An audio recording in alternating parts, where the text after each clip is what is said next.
Good morning. If you'd please step into the witness box and remain standing, Madam Clerk will put you under oath. Thank you. Madam Clerk. Please raise your right hand. Do you solemnly swear, or solemnly and sincerely affirm, as the case may be, that the evidence you shall give concerning this case shall be the truth, the whole truth, and nothing but the truth, so help you God, or upon penalty of perjury? I do. Please state your full name, spell your last name, and state your business address for the record, please. Kristen Hartnett McCann.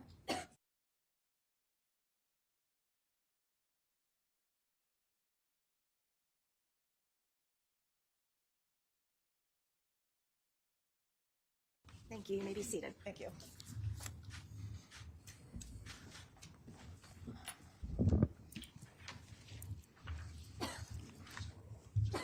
Yeah, sure. 194. 194. Good morning, Dr. Hartnett McCann. Good morning. First of all, can you tell us who are you employed by? The Office of the Chief Medical Examiner, the State of Connecticut. How long have you been employed by the Chief State Medical Examiner's Office? Since January of 2015, so about 10 years. And can you tell us a little bit about your background, your training, and your experience, please? Of course. I earned my bachelor's degree from Cornell University in anthropology and archaeology in 1999, and then earned my master's degree in bioarchaeology from Arizona State University in 2003, and my PhD in biological anthropology from Arizona State University in 2007. Can you tell the ladies and gentlemen of the jury, do you hold any special board certifications? Yes, I am board certified by the American Board of Forensic Anthropology. And can you tell us, you just used the term forensic anthropology. Can you tell the ladies and gentlemen of the jury what forensic anthropology is? A forensic anthropologist analyzes the human skeleton to help determine a person's identity through their biological profile, which is their age, sex, ancestry or population affinity, and stature, as well as analyze the human skeleton for any signs of trauma. So now, in your capacity as an associate with the Office of the Chief State Medical Examiner, are you consulted by other medical examiners' office with regard to things within your area of specialty? Yes. And can you tell me, with regard to a laboratory case number 1921392, an autopsy of Christine Holloway, did you become part of that investigation by the State Medical Examiner's Office? Yes. Showing you what has been marked stage 194, Your Honor, is a report from Dr. Hartnett McCann. It is 1, 2, 3, 4. It is a total of 5 pages. This report is already in evidence as part of Dr. Hayes' report. However, that was in black and white, and this is a color version of the same report that is a part of the previous exhibit. And I have no objection to its introduction, Your Honor. All right, thank you. Court will accept the report into evidence as well as the number. 194, Your Honor. 194, thank you. And Attorney Gavin, is it all right if the witness has a copy of her report? Of course. Fair course, witness, Your Honor. You may, thank you. Thank you. Is the monitor on in front of you, Doctor? It's on. Showing you up on the monitor as well as the screen.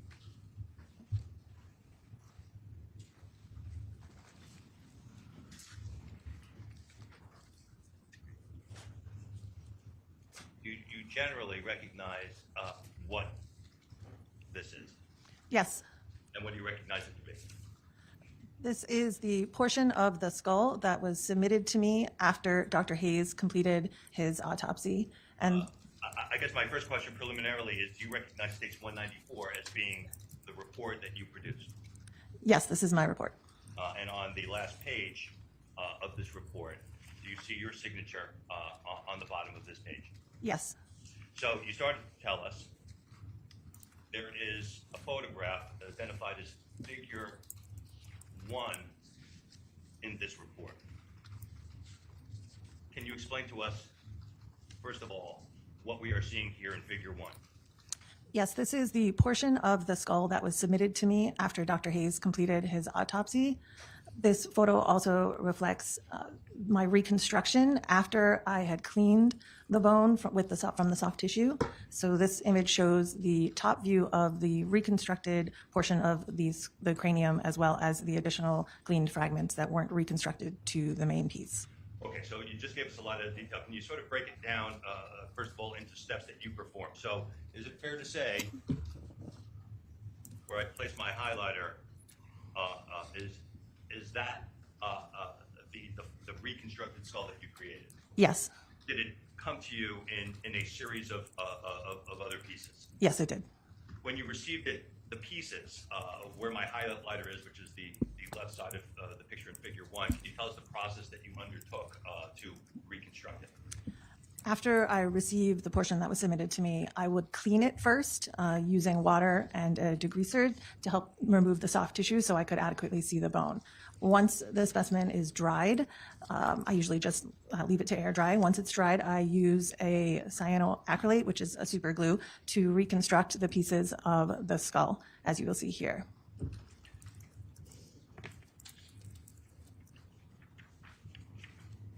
Taking you to figure number 2, can you tell us what are we seeing here in figure 2? This is the right side of the portion of the skull after it's been cleaned and reconstructed. In the top right of the photograph, you can see an arrow and a word, if you can't read that, that says anterior. That means where that highlighter is, yes, is towards the front of the head, the face end. And on the left side of the photo, that is the back of the head. And we are, again, looking at the right side of the head. So if I'm understanding you correctly, this would be the part of the skull towards the face, Correct. and this would be the back side of the skull. Correct. So, and we are looking at the skull from the right side of the decedent's head. Correct. Now I see in this exhibit there are letters A, B, C, D, and E in this exhibit, figure number 2. Can you tell us what the significance of each of those letters are? Each of those letters indicates a different impact to the side of the cranium. The letters, while they do go in order from A through E, do not imply the sequence of the impacts. It is just how I describe them in my notes and report. So there's no order of sequence.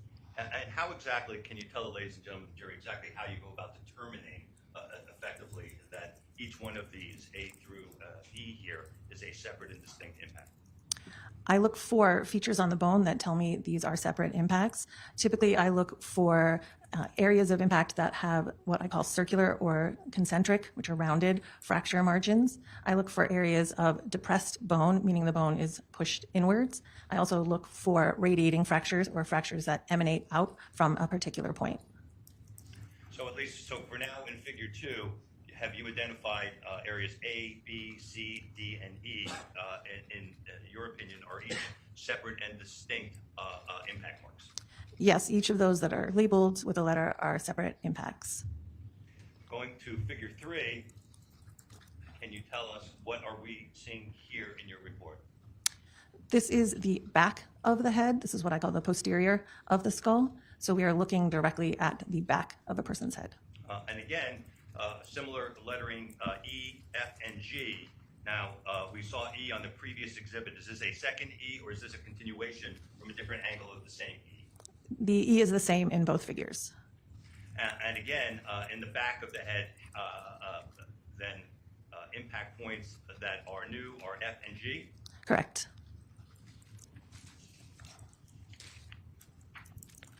Next page of your report, figure 4. Can you tell us what we are looking at here? Figure 4 is the left side of the head. So again, in the top left of the photo, there is an arrow pointing towards the anterior or front. That is the face area. And on the right side of the photo, that is the posterior or back. So we are looking at the left side of the head. And again, there are additional lettering in this particular figure of G and H. Again, do you have an opinion with regard to those as being points of impact? Yes, G and H are each separate points of impact. And you start to talk about the several sort of fractures, in terms of what you're looking for. Is G a relatively good example of the type of visual fractures that you're seeing? G is an example of a linear fracture, yes. And again, H, in terms of, is H depicting, again, another what seems to be a fracture line? There is more than one fracture line depicted at H. You can see it kind of looks like an upside down Y-shaped at the top of the letter H. So that is what I would consider a focal point of impact, where there was an impact at the area where those fracture lines intersect and radiate out from that spot.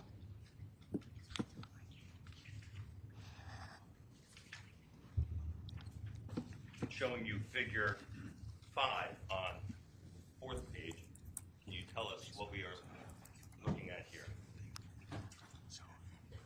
This is a closer view of impact A, which was on the front right side of the head, and it shows the what I would describe as ovoid or rounded shape, and the bone is depressed or pushed inward. There is also a little bit of hair embedded inside that fracture. And again, there's a scale that appears to be on the bottom and on the right side of the photograph.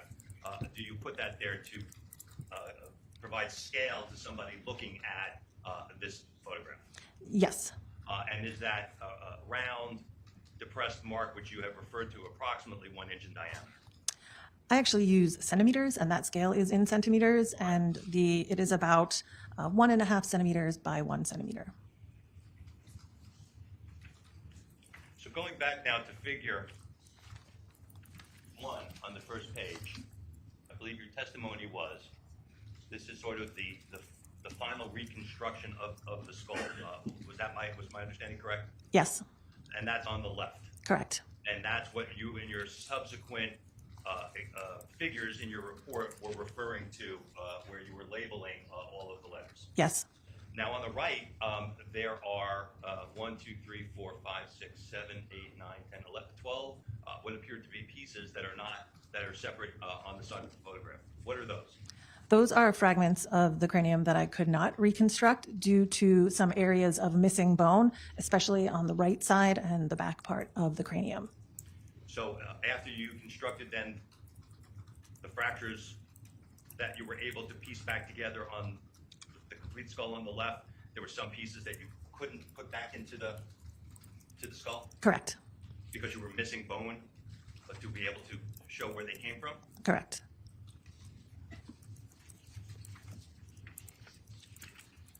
So, doctor, based upon your reconstruction of the skull of Christine Holloway with regard to case number 19-21392, do you have an opinion based upon a reasonable degree of medical or scientific certainty as to the minimum number of impacts that caused these fractures on the skull of Christine Holloway? Yes, there's a minimum of 8 blunt impacts to the cranium. And in terms of being at a minimum, is there the possibility that there were more? Yes, there is the possibility that there were more, especially on the right side where I do have some areas of missing bone. Is it due to the lack of bone that you cannot make a conclusive determination as to where bone is missing? It's possible that some pieces were not recovered or were not submitted to me, and also the autopsy cut separates out part of the bone that sometimes I can't reconstruct it fully. So there may be an absence of bone in that area where there's more than the impacts that I have described in the photos. So you describe a minimum of 8 impacts. Correct. I have nothing further. Thank you. Hi, Doctor. Good morning. How are you? Just one question for you. Dr. Hartnett-McCann, despite your reconstruction efforts of the skull, which was introduced as the exhibit, you can't tell us how Christine Holloway sustained those injuries. Is that correct? I cannot. Thank you. No other questions? Anything further from the state? No, Your Honor. All right, thank you. You may exit. Thank you, Your Honor. Thank you. Please watch your step across the floor.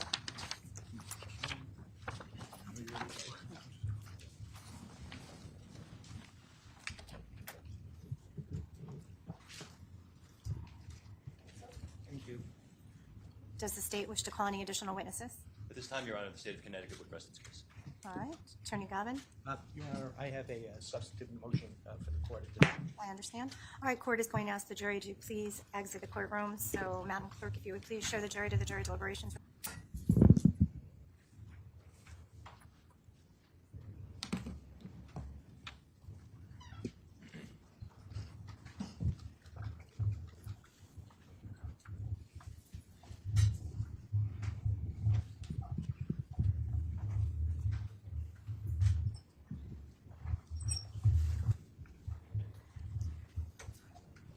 All right, welcome back, members of the jury. I would ask counsel to please stipulate to the presence of our jurors. Stipulate to the presence of the jury, Your Honor. Yes, Your Honor. All right, thank you.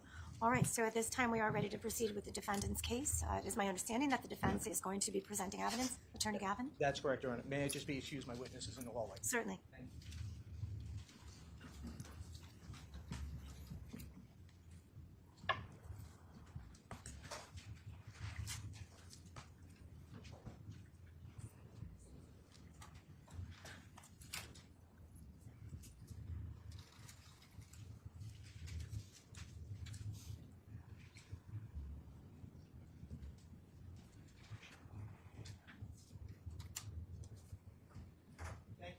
Thank you.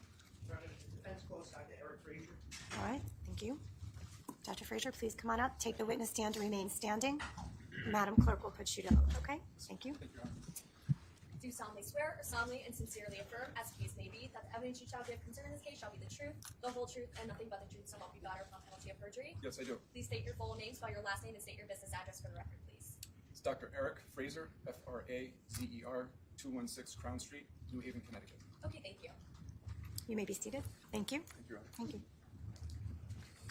Dr. Frazier, that microphone records, it doesn't amplify well, and there are two big fans here, so we ask all the witnesses to please keep your voice up even louder than maybe you're used to, because in the back, the gallery can't hear us from up here. Understood. All right, sir. Thank you.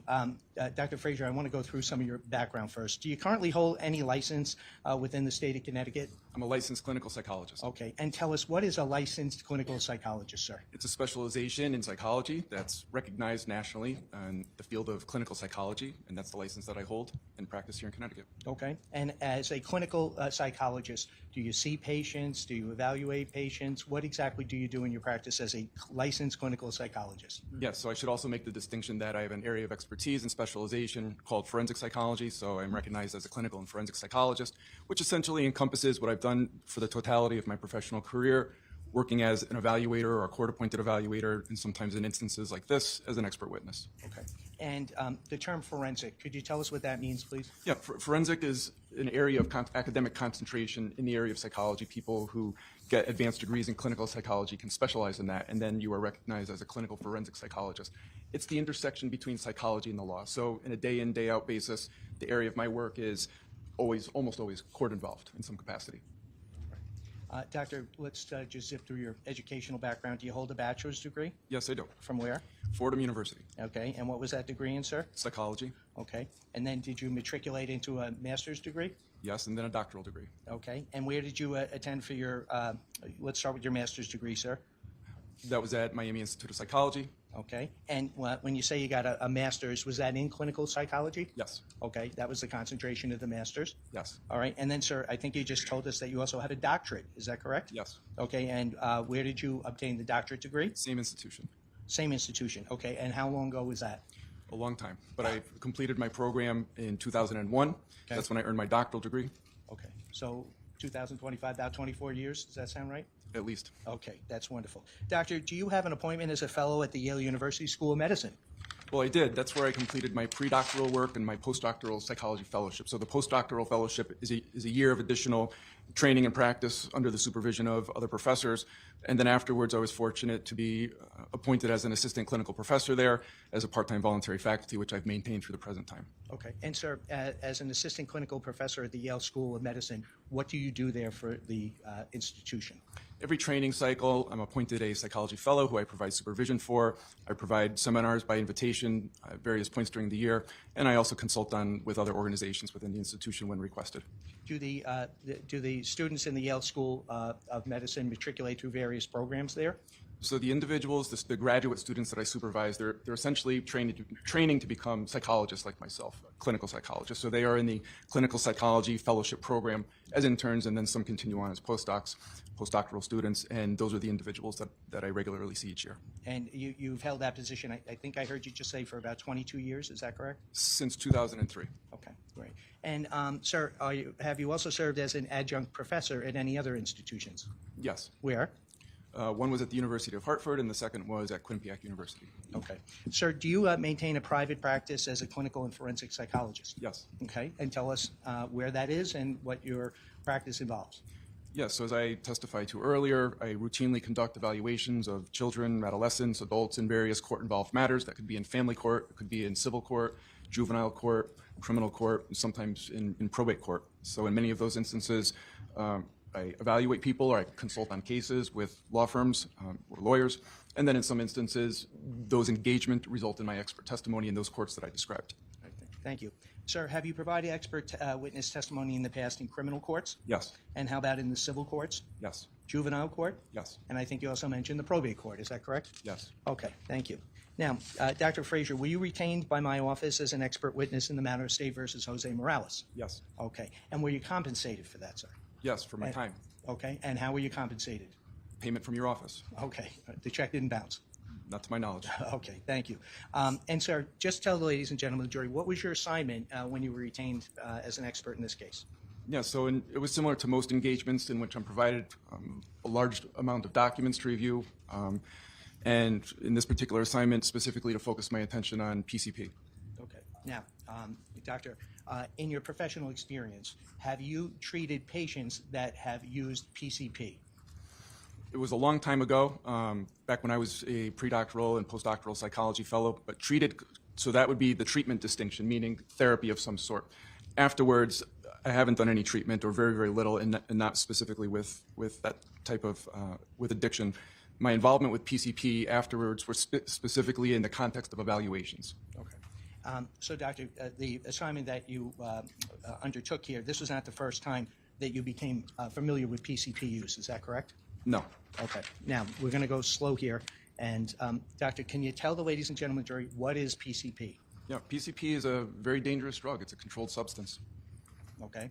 And, doctor, is PCP a prescribed medication where you would go to a druggist or a pharmacy and obtain PCP? No, it's what we would call a street drug because of its high level of danger, high level of toxicity. And, sir, is PCP what's called a controlled substance like cocaine or heroin? Yes, and it goes by the name phencyclidine, but on the street, it's sometimes referred to as angel dust, things like that. Okay.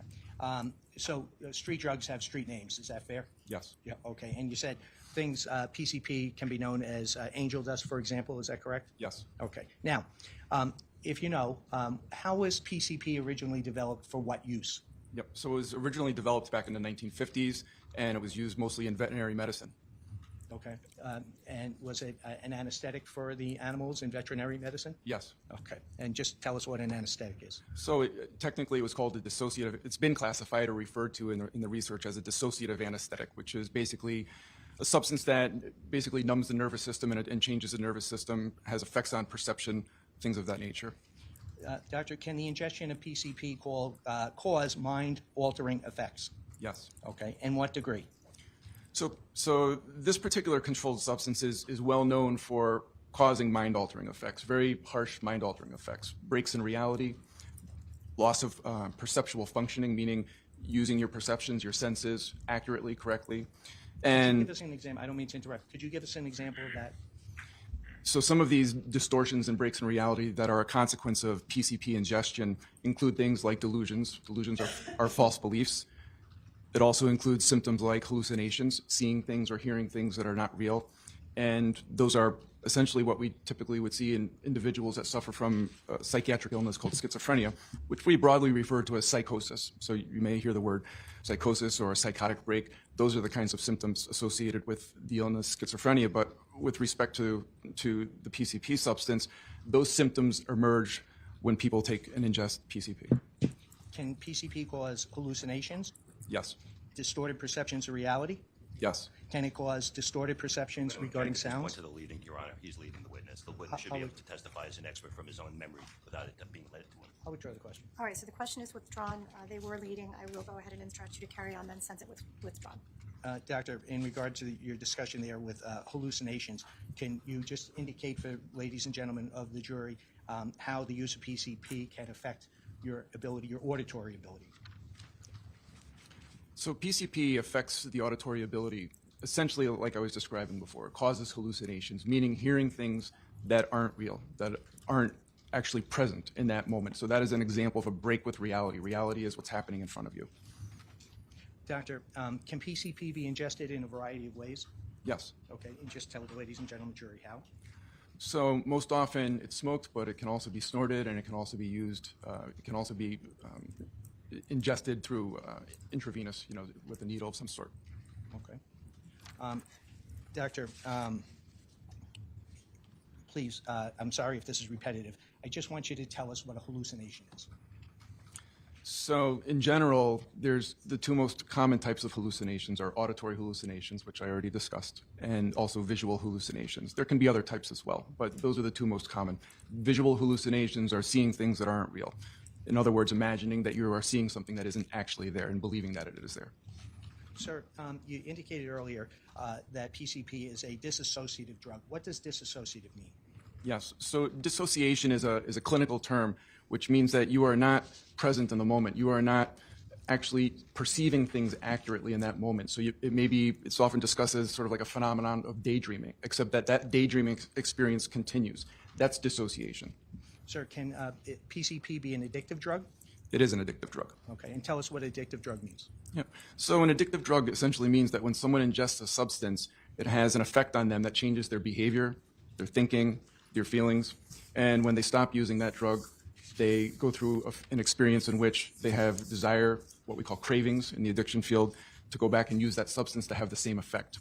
Over time, it develops into what we call tolerance, which means that they need a greater amount of the substance to have the same effect. And this is what leads to dependence. And can the drug PCP come in varying strengths? Yes. All right. Doctor, you had mentioned this earlier. Just tell ladies and gentlemen of the jury, please, what is schizophrenia? Schizophrenia is a psychiatric illness, and it is primarily hallmarked by delusions, false beliefs, and hallucinations, which I already discussed. And doctor, what's paranoia? Paranoia is a clinical term, and is generally a clinical term that describes people that are highly suspicious about something harmful happening to them. Okay. Doctor, if an individual were to ingest PCP repeatedly over a 4 or 5 day period, what effect would you expect to observe? So ingesting any substance over several days means that the substance stays in the body. It stays within the brain, depending, of course, on the frequency of use and depending, of course, on the amount of use. So repeated use over a period of days with PCP means that there would be an ongoing experience of intoxication from the substance in the body. Okay. And doctor, what effect does the repeated use of PCP have on the user's memory? Yep. So it's been well researched in peer-reviewed articles and hospital data and the National Institute on Drug Abuse that people who ingest PCP very frequently experience what's called PCP-induced amnesia, which means that they forget the experience. Some individuals forget the experience completely while they're intoxicated, so while the drug is in their system, and some individuals experience partial amnesia. So while they're intoxicated, they do not remember part of that period of time. They have no recollection of it. So if I understand you correctly regarding the PCP-induced amnesia, it can be short in duration or long in duration, is that correct? It varies based on a couple of factors. So one of the factors would be how much of the drug was actually ingested, over what period of time, was it repeatedly ingested, and that would have varying effects depending on those factors. And also, I take it the strength of ingesting the drug. Objection, Your Honor, is leading, Your Honor. Sustained. Which one? Doctor, can what other factors regarding the strength of the drug? Same leading, Your Honor. What are the factors? I haven't finished the question. Let me hear the whole question. Yeah. What other factors can lead to PCP-induced amnesia? Overruled. You may answer. So just to clarify and maybe reemphasize, so the PCP... Your Honor, I'm going to object. It's non-responsive. He's now he's attempting to clarify. There is no question pending asking him for clarification. All right, so I would the instruct question that was asked. Attorney Stein, sustained. I would ask the witness to please answer the question. We have the question read back by the monitor, please. Certainly. Madam Monitor.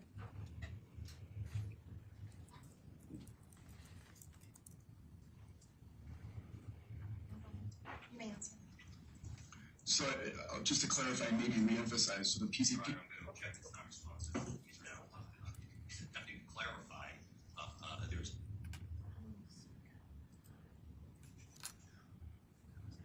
Take your time.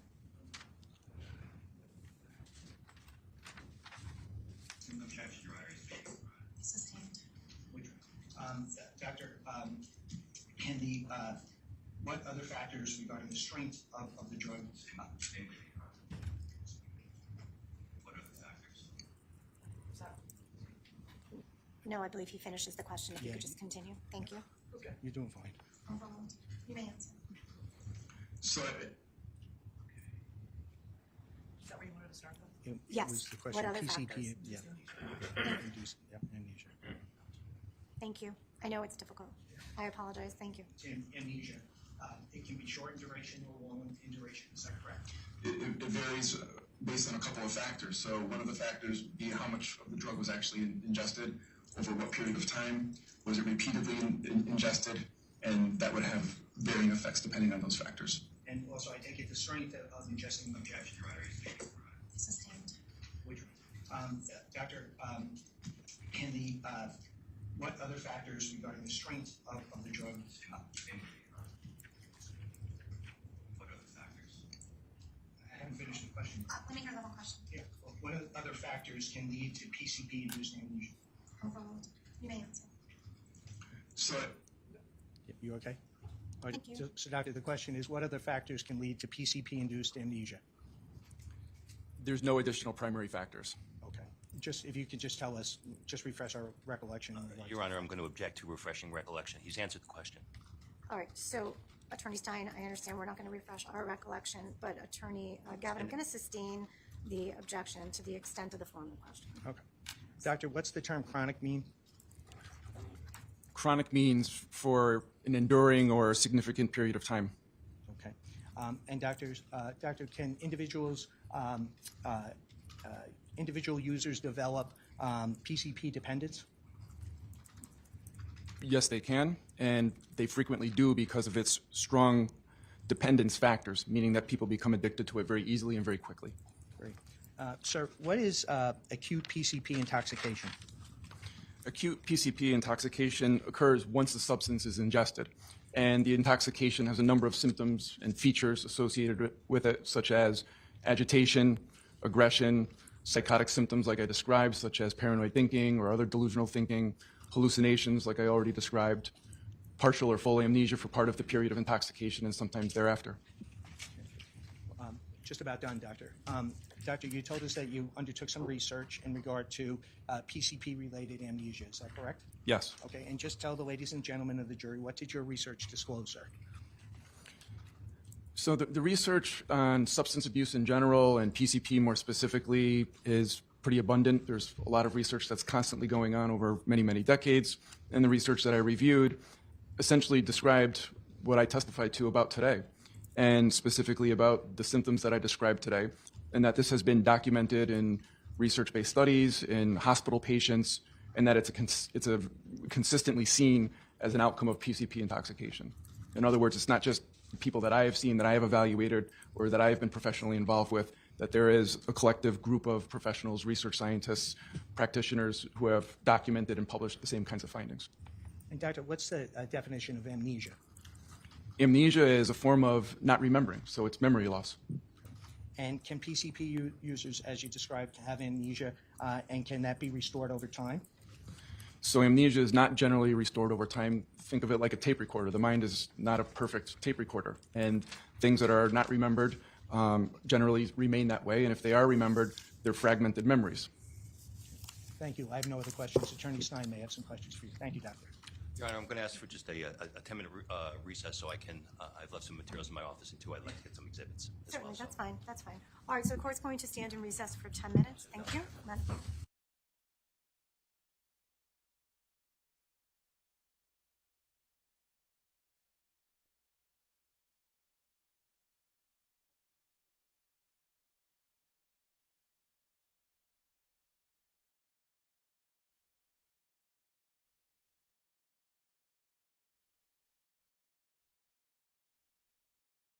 Enter the stand. Proceed. Thank you. I'm going to start off just by, Stipulate to the return of our jurors. Stipulate Your Honor. the presence of jury. Thank you. Attorney Stein, you may proceed. thank you. Good, well, still good morning, Dr. Frazier. How are you? Morning.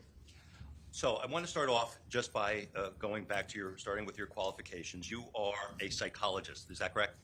Clinical psychologist. So that's because you don't have a PhD, you have a PSYD, is that what it is? Well, my license is in clinical psychology, which is recognized by the state of Connecticut, and my doctoral degree, the actual diploma, is a doctoral degree of psychology. Okay, but that is a PhD degree, right? You are not a medical doctor. I am not a medical doctor. Thank you. And in fact, a medical doctor with the background that you have would be a psychiatrist, is that right? Could be. And in fact, a psychiatrist is a medical doctor who is able to prescribe medication, is that right? Objection to the form of the question and the relevancy. Cross-examination as to his qualifications? Can I just finish? I don't mean to. Hold stop. on, Attorney Stein. Can I just be heard in regard to the objection? Certainly. What somebody is a psychiatrist has no relevance here.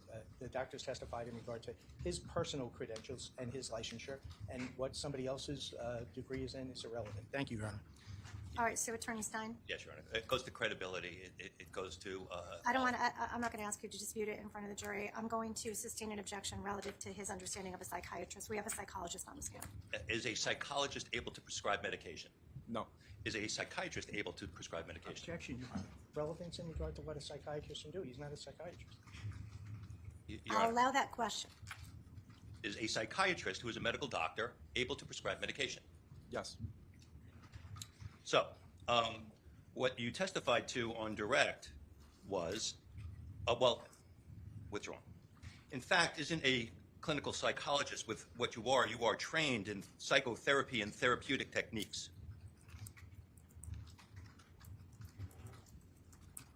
That's partially true, yes. Okay, well, to the extent that law firms, as you say, consult with you, because you are at the cross-section between psychology and law. Was that your testimony on direct? As an explanation for forensic psychology, that was my answer. So with regard then to the fact that you are paid by law firms to go into court and to render opinions within your field of specialty, isn't that correct? I wouldn't put it that way. I don't think It's that's a accurate. yes or no question, doctor. Can you answer it yes or no? Objection, Your Honor. If he's trying It's to. a yes or, it's a yes or no question. Okay. It's cross-examination, Your Honor. I'm going to instruct the witness to answer the question. It is a yes or no. You can answer yes or no at this point in time. Do you need me to repeat the question, doctor? Please.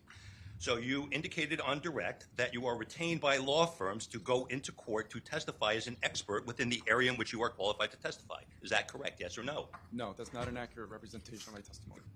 A simple no without the further explanation, doctor, on the yes or no question. If I ask you for further clarification. I'm objecting to Attorney Stein directing a witness here. That's. All right, really sustained. no- Ask your questions, counsel. I'm going to ask the court for an instruction once again. Well, Your Honor, or- Oh, no, the witness is going to stay.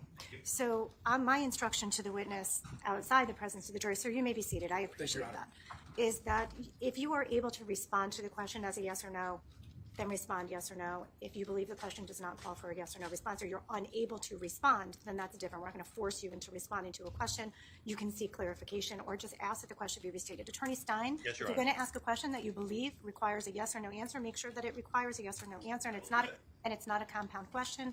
And also, when we are discussing objections and whether or not we are going to answer that objection, let's please keep the tone professional in front of the jury. I would appreciate that. Let's not interrupt one another and allow the court please to make a decision. And also, let's please be careful with speaking objections and narratives when we're responding to objections while we're in the presence of the jury. Thank you, counsel. You may be seated. Madam Clerk, please bring the jury back in.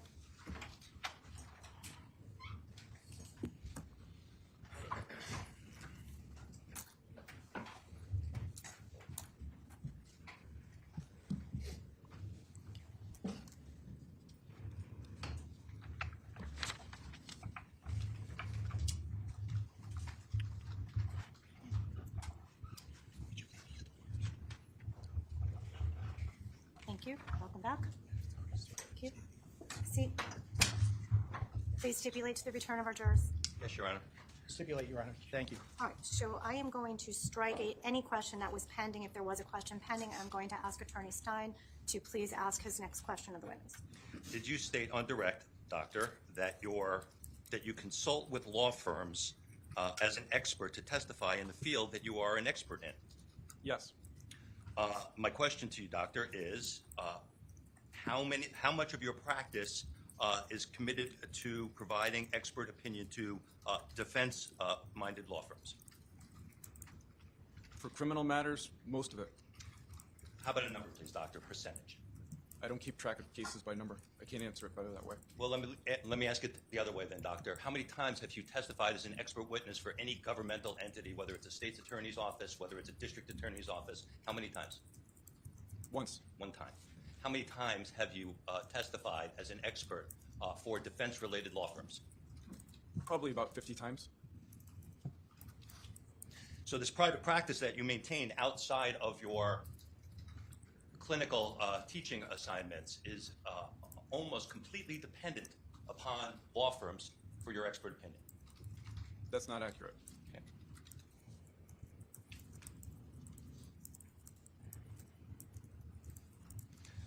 So now, you indicated, you started to talk to us about PCP. And I believe that you said to the defense, when Attorney Gavin was asking you, that you've been in private practice, or at least postgraduate degree, for approximately 22 years. Am I right? Since 2022. 2022, so 22 to 23 years. Is my math correct? Sounds reasonable. And with regard to that, you told these people earlier, did you not, that you haven't done any clinical work with PCP-related patients in 22 or 23 years. Is that what you told them? Well, It's a yes or no question, please, doctor. Is that what you told them? Yes or no?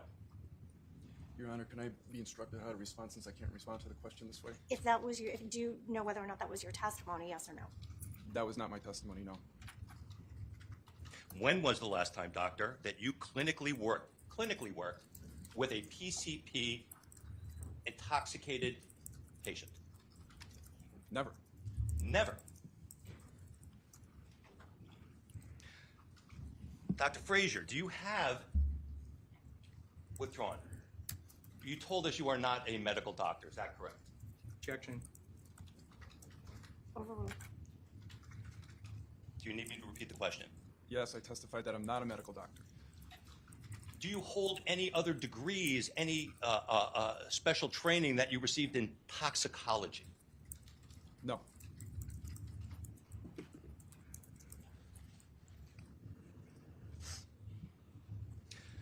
So you came in to talk to us today, to these people, about what you know about PCP.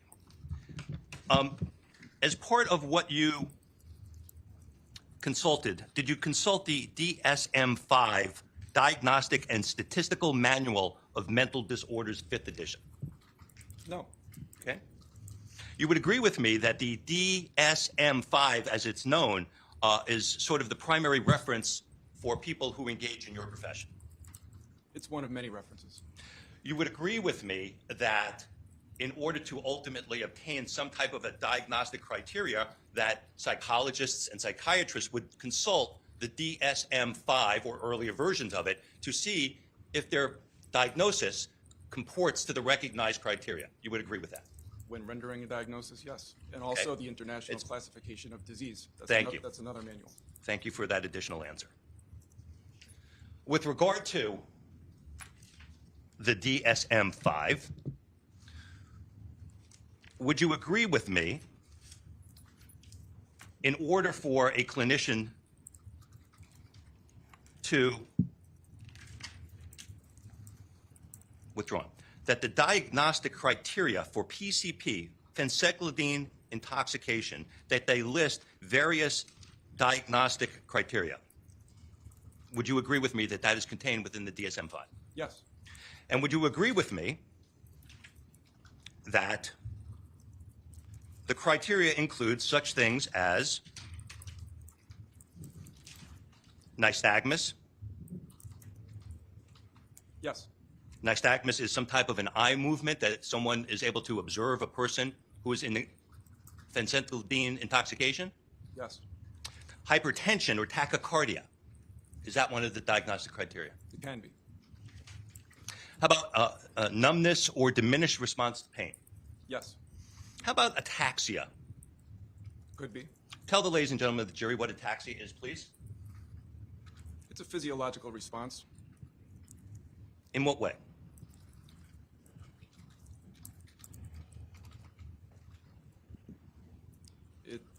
It's essentially a physiological response that results in a problem with the central nervous system. Dr. Frazier, isn't it true that ataxia is poor muscle control causing clumsy movement and can affect walk and balance, hand coordination, speech, swallowing, and eye movement? Isn't that what ataxia is? All of those are possible. How about dysarthria? I'm not familiar with that in the research. How about muscle rigidity? Is that one of the diagnostic criteria? Sometimes that's called catatonia. Okay. So how would then muscle rigidity differ then from seizure or coma? With a seizure or coma, there's a loss of consciousness that's usually associated with that. With muscle rigidity, that doesn't necessarily happen. So muscle rigidity, just by using the terms, would seem to indicate someone who is in PCP intoxication would be very tight, very rigid, inflexible. Isn't that muscle rigidity? It's possible.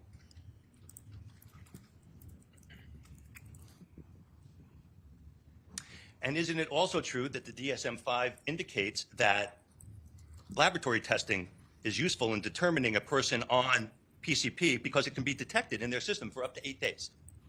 That's possible. So many of the things that you talked about, Doctor, on direct, the withdrawn. Doctor, would you agree with me that intoxicants, by their general nature, any intoxicant, reduces inhibition? Yes, It impairs judgment. generally. It can increase confidence. In some instances. So-called beer muscles, right? You've heard that term before, right? No, I haven't. Okay.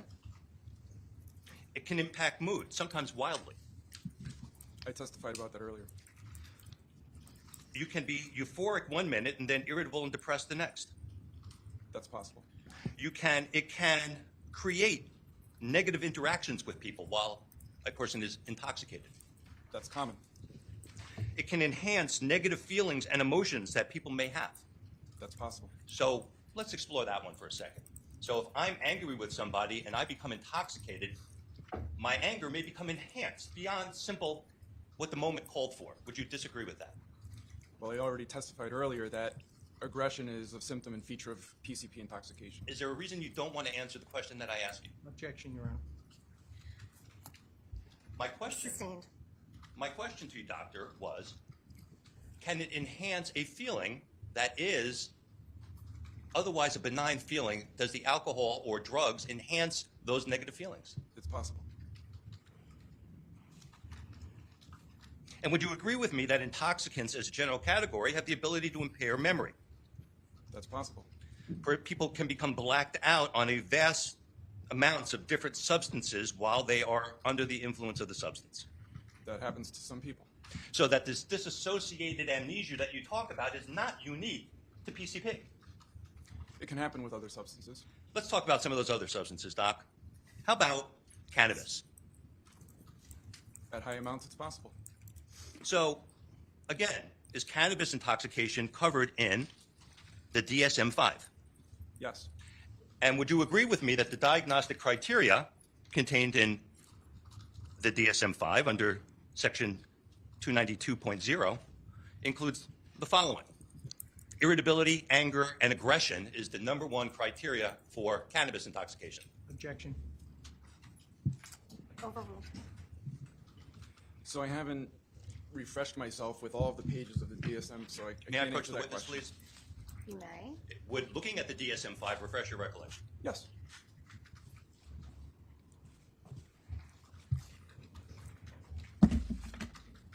Let me know when you refresh your recollection, please.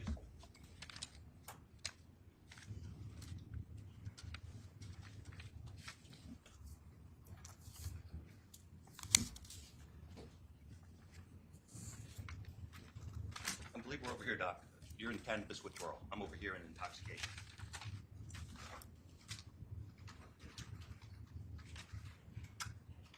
Okay, Attorney Stein, you handed in the book. You can retreat back to your counsel's table, and when he is done, you can ask him if it refreshed his recollection, please.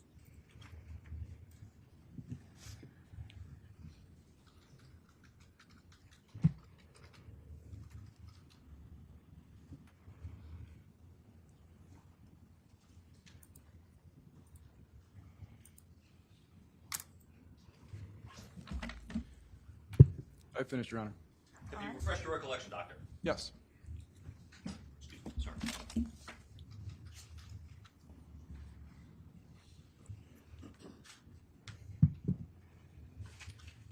Attorney Gavin? I'm just waiting for the question. Okay. With regard to the DSM-5 criteria for, diagnostic criteria for cannabis intoxication, have you refreshed your recollection? Your Honor, my objection is this. There's no relevancy to marijuana intoxication. This witness wasn't offered as an expert in regard to marijuana intoxication. It's irrelevant to the proceedings. Thank you. Attorney Stein? I'm sorry? Attorney Stein. Yes, Your Honor. I would move at this point that we suspend Dr. Frazier and have Mr. Morales take the stand, since I've accommodated the defense with All regard right, to. I'm going to ask the jury to step out, please. Thank you.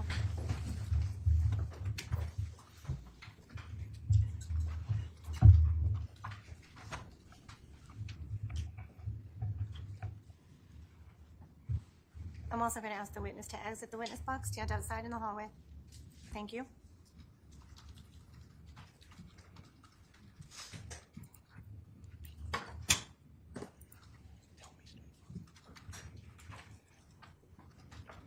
All right, Attorney Stein, there's a relevancy argument that's been presented on objection. Now you're going into asking for the witness to be suspended. I'm not doing that. So what is the relevancy of the cannabis? Mr. Morales, in his statements to the police, mentioned on at least one, if not more occasions, that his trip to Bridgeport was for the purpose of buying weed. Okay, so Attorney Stein, this particular witness has been called to the stand to testify relevant to PCP. If you would like to ask him questions regarding a different intoxicant, perhaps we should lay the proper foundation if you'd like to inquire. If you would like to point out that he does not have that knowledge, that is fine. But again, I'll grant you a little bit of latitude, but you're going to keep in mind that this witness has been disclosed solely for the effects of PCP on the defendant. Correct, Your Honor. But if the criteria for other intoxicants, which the defendant admits to pursuing, create similar diagnostic criteria for this doctor, the jury has the right to consider that. Counsel, I understand that, but this doctor was called here for PCP use. I understand, but Okay. if his opinion is based, if he's offering an opinion as to the effects of PCP on a human being, I should be able to explore him with regard to the effects of alcohol, which is another factor in this case. There is photographs of alcohol. Attorney Stein, first lay the witnesses, you have to lay the foundation, first of all, whether or not he has the knowledge. He's not been disclosed as to having that knowledge. He's here to testify exclusively regarding the effects of PCP. I do not see anything in this disclosure that indicates that this witness has any expertise and or has any intent on testifying relative to other intoxicants. So when the witness indicates that they don't have a memory or they're not refreshed or they didn't review that material, you cannot display the type of display that you did. Hover over the witness here in the witness box while the witness is attempting to refresh recollection. I'm willing to grant you a little bit of leeway in asking him about his knowledge, the effect of other intoxicants, and see whether or not he'll be able to respond to that. So that's fine, but he has not been called here to testify regarding the DSM on cannabis use or any other drugs. He has been called here to testify solely for the effect of PCP. So It's part of his basis of knowledge, Your Honor. It is. that is not part of the basis of his knowledge. Okay, so what? He indicated on his testimony that the DSM-5, which everyone knows with regard to psychologists and Okay. psychiatrists. Attorney Stein, Yes, I sir. understand that.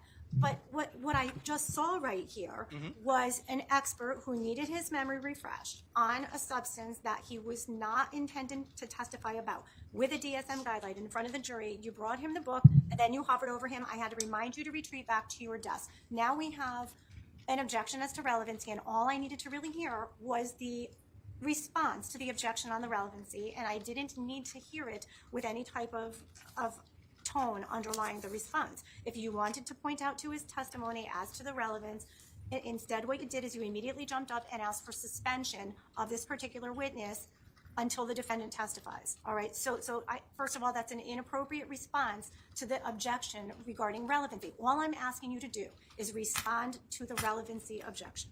And I've responded, Your Honor. I've indicated that based upon my knowledge of the case, the use of cannabis is in my opinion, fair game for an expert testifying as to the effects of PCP, as well as alcohol will be, based upon the fact that there is evidence already in front of this jury with regard to the use of alcohol at 6.5 Myrtle through the recycling container filled with alcohol cans that is part of an exhibit. States, well, I didn't pull it. And again, I think that it is for a doctor to now indicate that he is qualified to testify as to a rare drug such as PCP and not otherwise qualified to talk about alcohol and cannabis. My expectation would be it would be disingenuous of the witness. But I will lay the foundation for it. All right, that's fine. Attorney Stein, here's what I'm going to do. I am going to cite from the Notice of Service and Disclosure of Expert Witnesses in order to respond to Attorney Gavin's objection. And I will state that Dr. Frazier was notified as a witness who would be testifying as to the effects of a chronic history of drug dependence, specifically cannabis dependence and PCP dependence, and the effect that that has on a user.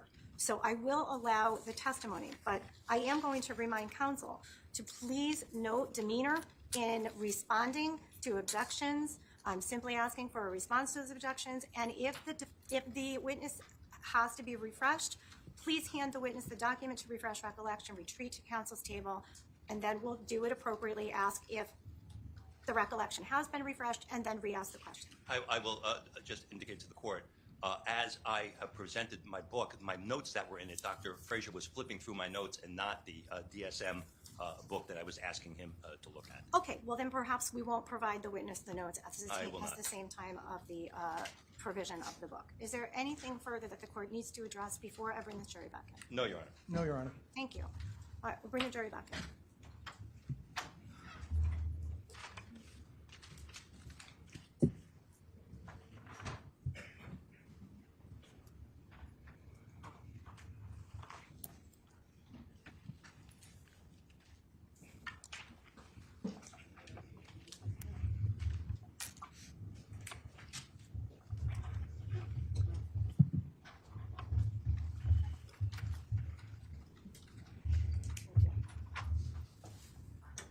Welcome back, ladies and gentlemen. The jury, could we please bring Dr. Frazier back in? Stipulate to the presence, maybe. Thank you. Yes.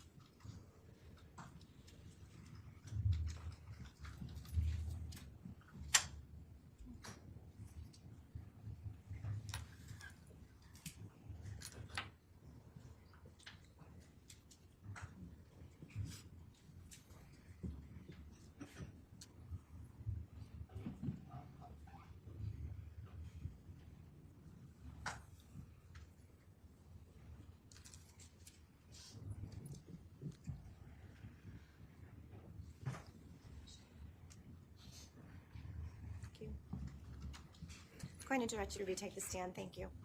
Just going to remind you, please come on up, have a seat. You do remain under the obligations of your oath. Attorney Stein, you may proceed. Thank you, Your Honor. Thank you. Dr. Frazier, with regard to cannabis intoxication pursuant to the DSM-5, would you agree with me that the diagnostic criteria includes looking for clinical significant problematic behavior or psychological changes such as impaired motor coordination, Yes. euphoria, Yes. anxiety, Yes. a sensation of slow time, Yes. impaired judgment, Yes. and that marijuana intoxication can create impairment in short-term memory, Yes, it can. difficulty carrying out complex tasks, That's possible. distorted sensory perceptions, That's possible. and that those effects can last about 3 to 4 hours. It depends. And would you agree with me as well, doctor, that alcohol intoxication is another intoxicant that is specifically referenced in the DSM-5? Yes. And would you agree with me, Dr. Frazier, that amongst the diagnostic criteria for alcohol intoxication is slurred speech, Objection, same objection as previous. Overruled. slurred speech, Yes. incoordination, Yes. unsteady gait, Yes. nystagmus again, Yes. impairment in attention or memory, It's possible. that it can create aggressive behavior, It's possible. impaired judgment, Possible. it can create blackouts, That's possible.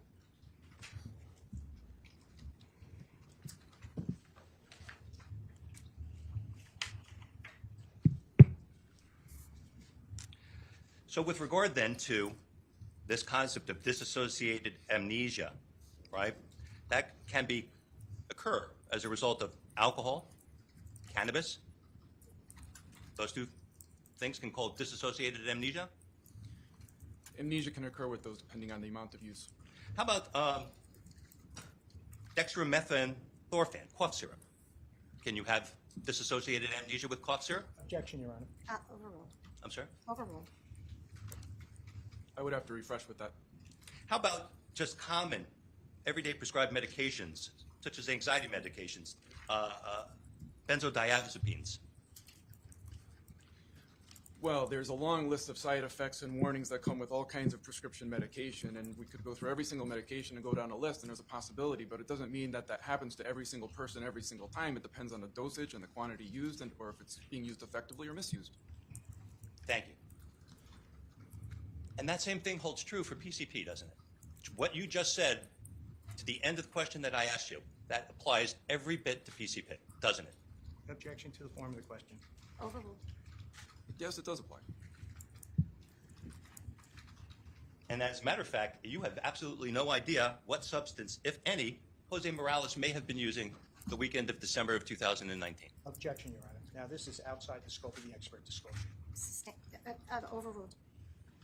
Do you need me to repeat the question? Yes, please.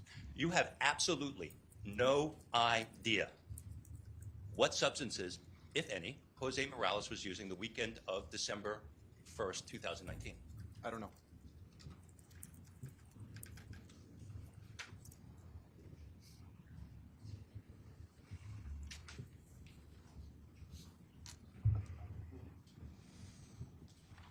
And regarding this concept of dissociative amnesia, you would agree with me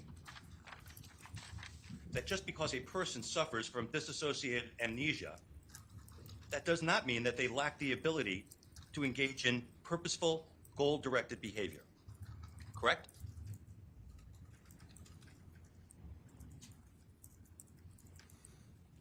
Do you need me to ask the question again? I don't think that's accurate. Okay? So you believe that simply you are correlating memory, the ability to imprint or recall a memory, that is, in your opinion, evidence that the person cannot engage in goal-directed behavior? Objection to the form of the question. It's a compound question. Sustained. Dr. Frazier, if someone is in a blacked out state, right, does that mean that they lack the capacity to engage in goal-directed behavior? When someone's in a blacked out state, that means that they're intoxicated, and when they're intoxicated, their behavior is impaired. Agreed. And not goal-directed. Agreed. Well, not goal-directed? So let me ask you this, doctor. Every party that every person in this courtroom went to in college at some point in time where someone became intoxicated and put the lampshade on their head and didn't remember it in the morning, are you saying that that was involuntary, unconscious behavior? I'm saying what I just said before and testified to, that it's impaired behavior by a toxic substance. Agreed. And in fact, every one of those people the next morning that's holding onto the toilet and praying that they don't ever feel this way again, that don't remember, are you saying that that was not goal-directed behavior? Yes, I'm saying it's, like I testified to before, it's impaired behavior and it's impaired judgment. Thinking and reasoning is impaired, meaning decisions are poorly effectuated. But that doesn't mean that they were not goal-driven. That means that they were impaired, but not involuntary. Objection to the form of the question. It's a compound question. Sustained.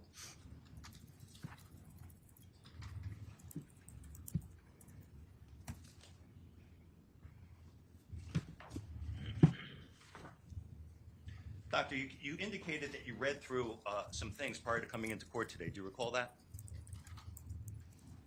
I don't recall that. Okay.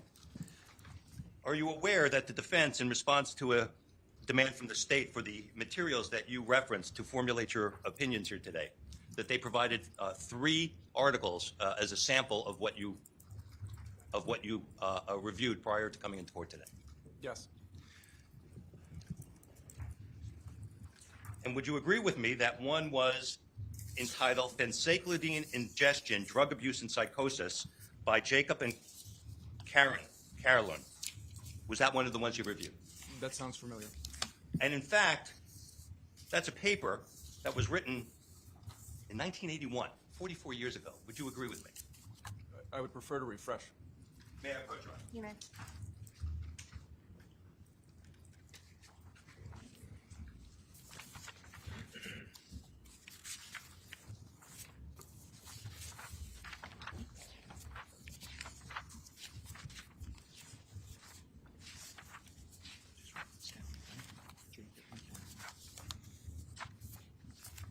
I'm refreshed, Your Honor. Okay, thank you. Would you agree with me that this paper was written in 1981, which is 44 years ago? Yes. And would you agree that you also reviewed a report, Phencyclidine Abuse and Crime, a psychiatric perspective by Jauman and Jauman? That sounds familiar? Would you agree with me, Doctor, that this article was written in 1982, 43 years ago? I would like to refresh if I may, Your Honor.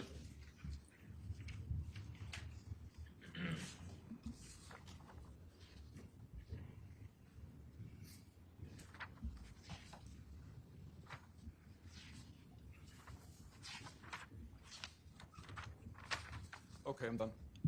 And would you agree with me that that article was written 43 years ago? It was published in 1982. This is 2025, am I correct, Doctor? Yes. Would that be 43 years ago? I'm not a math major, but that sounds correct. I understand.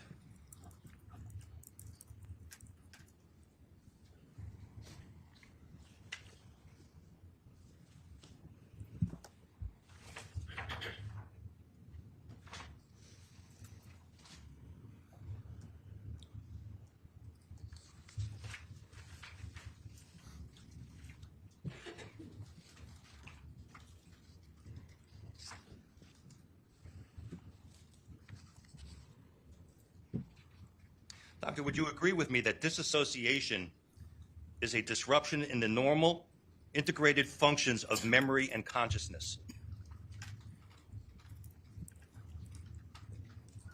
Those are features of dissociation, yes.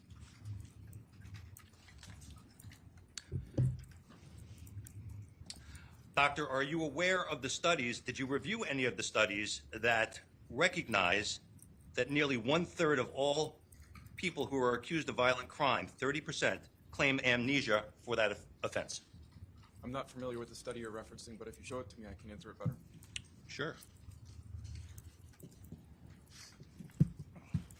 Well, let's go on. Doctor, you will agree with me that high stress hormones, corticoids, they can negatively impact the function of brain structures necessary for the encoding and retrieval of information. I'm not familiar with that particular study that you're referencing. I'm not referencing a study generally, but are you familiar that stress hormones can impact memory and recall? Generally speaking, I'm familiar that cortisol is related to stress. It's correlated with stress. And when people... So, Your Honor, may I ask you- I'll allow the for witness to clarification? finish the question. Allow the witness to finish the answer. Go ahead. That cortisol is related to stress, and when it's elevated, it is usually correlated, meaning associated with people experiencing high levels of stress. And when people are highly stressed, it can impair their memory. okay. So now, in fact, isn't that concept referred to as a readout? When someone is angry, when someone is upset, they have an elevated cortisol level that people who are highly emotional, highly upset, highly stressed out can go into what they call a readout. I'm not familiar with the term readout. Taking out the term, would you disagree a person who is under high stress, highly emotional, and upset can create the stress hormone cortisol that you talked about, and that can cause a disassociated amnesic state? I'm not familiar with that outcome.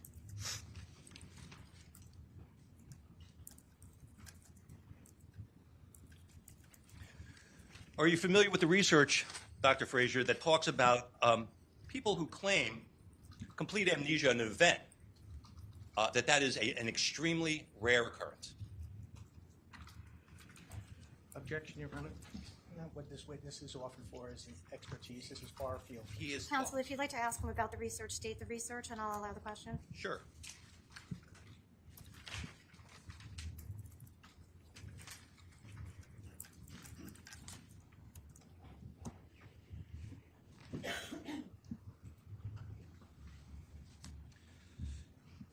In a 2017 paper published by the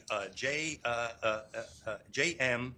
Acad of Psychiatric Law at 45:147-60, entitled Disassociation, Defining the Concept in Criminal Forensic Psychology by Dominic Bork, B-O-U-R-G-E-T-M-D,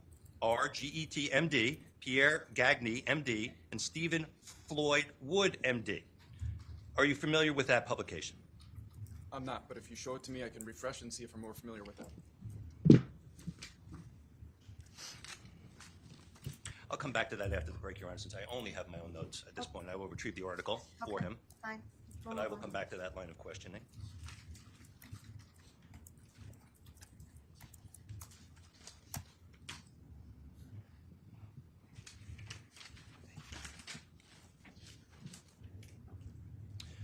Are you familiar with the term malingering, doctor? Yes. What is malingering? Feigning symptoms. Well, you would agree with me that in a person who is making a claim of a lack of memory, that there is a possibility that the person is malingering. It's a possible hypothesis. And in fact, you would agree with me that there is testing that people such as yourself can conduct to determine whether a person is malingering or not. It can be part of a protocol.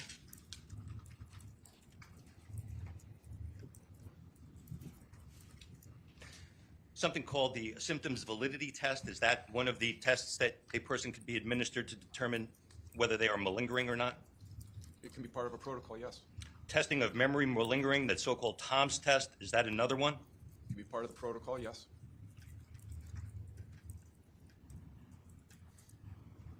And as a person, you testify for direct that what you do is the intersection of psychology and law. Do you remember making that statement? Yes. That is within your field of expertise. Yes, forensic psychology.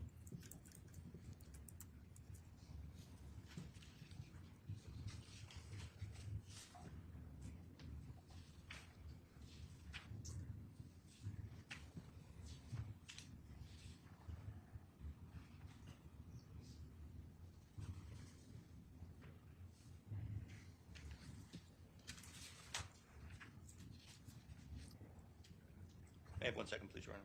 Yes.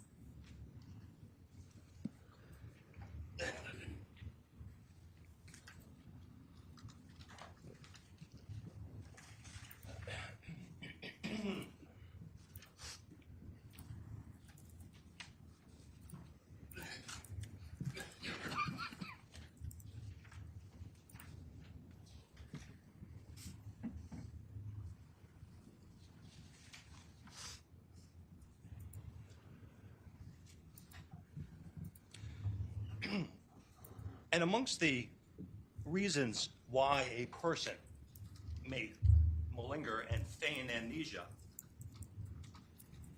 Dr. Frazier, would be if they are charged in a crime in an attempt to obstruct the police investigation and to avoid responsibility for it.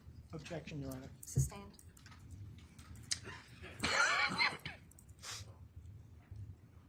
Would you agree with me, Doctor, that another reason a person may malinger is that they are ashamed of their actions? Objection. Sustained.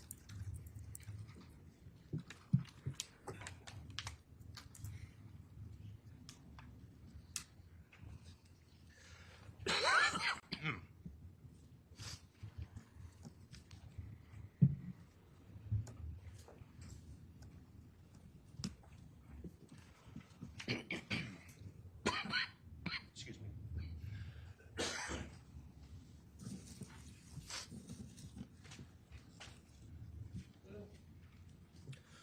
Dr. Frazier,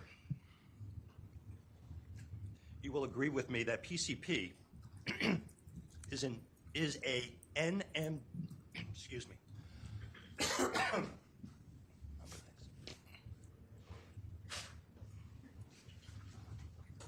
PCP is an NMDA receptor antagonist. I don't recall. I haven't memorized the molecular structure of all of the drugs that I'm familiar with.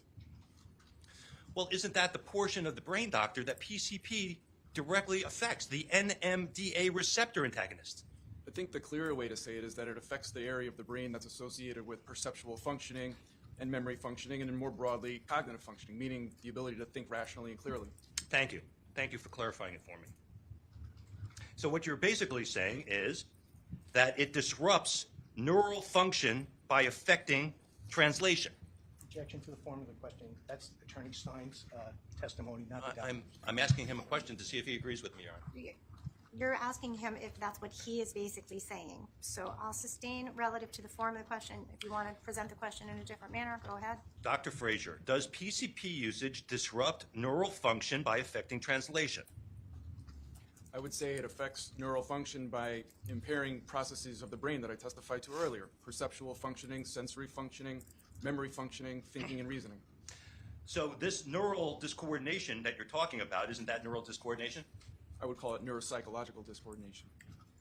These things that you've been talking about, they are directly linked, as you say, to cognitive and sensory motor impairment. Objection to the form of the question. I'll allow it. That's true. And thereby impacting function. That's true. And the functions that are affected are cognitive control, That's what I just said. attention and motor coordination. I also testified about that. In fact, aren't these all executive function portions of the brain? No, sensory perception is not always associated or part of executive functioning. Executive functioning is more associated with fixed attention and concentration and sustaining focus. Okay? So executive functions are part of the cognitive process, are they not, doctor? Yes, that's part of the brain process. In fact, the executive function, don't they often help us regulate, self-regulate, plan, prioritize, and to sustain efforts towards goals? Executive functioning is associated with those features. So is it fair to say that executive function is the CEO of the brain, that it facilitates the translation from wanting to do something to actually doing it? Objection, Your Honor. This is not what he has been offered as an expert. I'll allow it. Overruled. I haven't seen the term CEO of the brain the way you're describing it. But you would agree with me that it facilitates the transaction from wanting to do something to actually doing it. I'd say it's part of the process from a brain function standpoint. And in fact, signs and symptoms of executive dysfunction, withdrawn.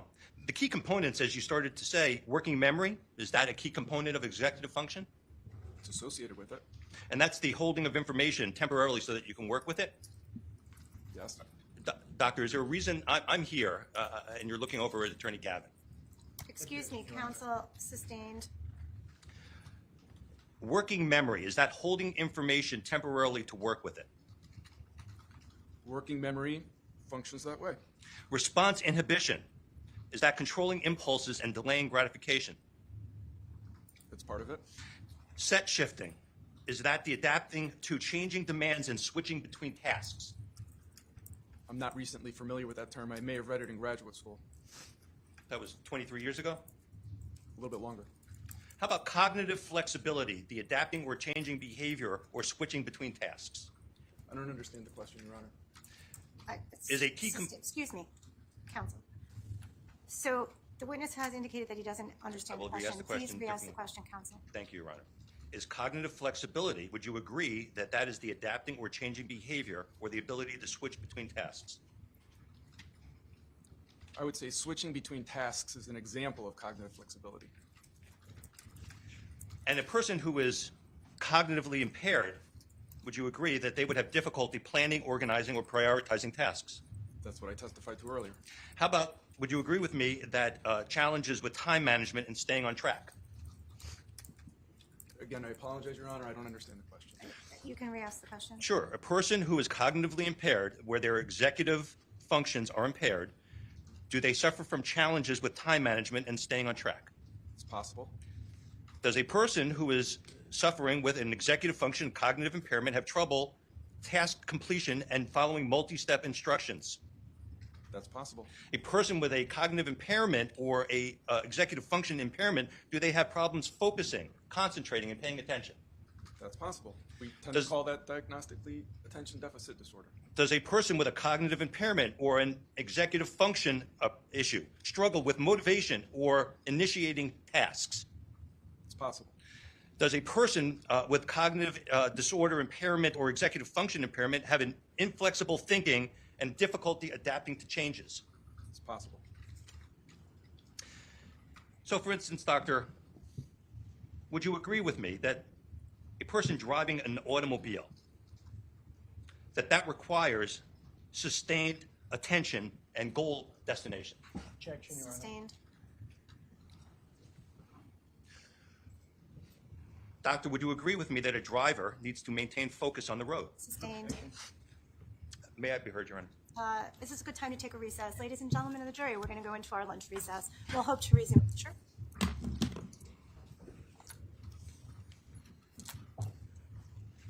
Good afternoon, Dr. Frazier.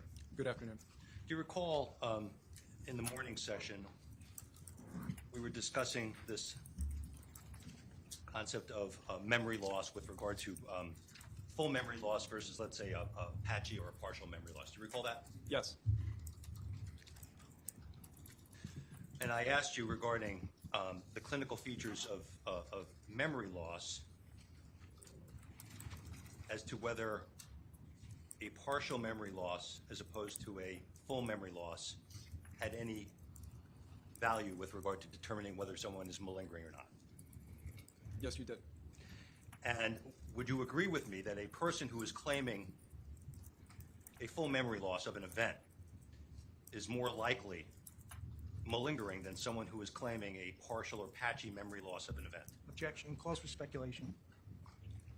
Overruled. I'm not familiar with a statistic about that. Both can happen. I'm sorry? I'm not familiar with a statistic on that. Both can happen. Are you familiar with an article published in a publication called Frontiers in Psychiatry called Testing Claims of Crime-Related Amnesia? It's possible at some point in time in my career I came across it, but as I sit here today, I don't recall it. But if I refresh, I can make Sure. a better determination. Absolutely.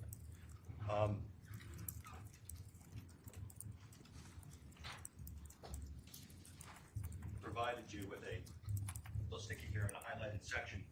Here's the complete article for you.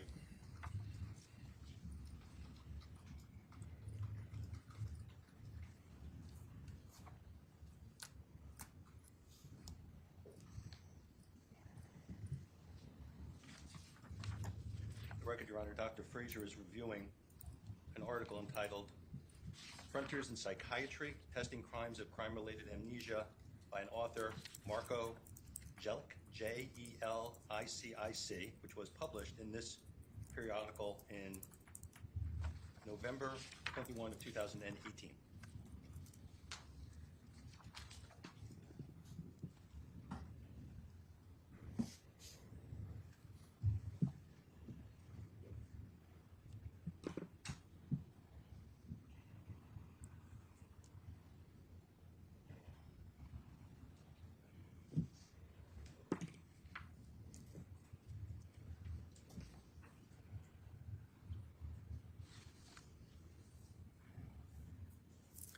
Okay, I've reviewed your highlighted section.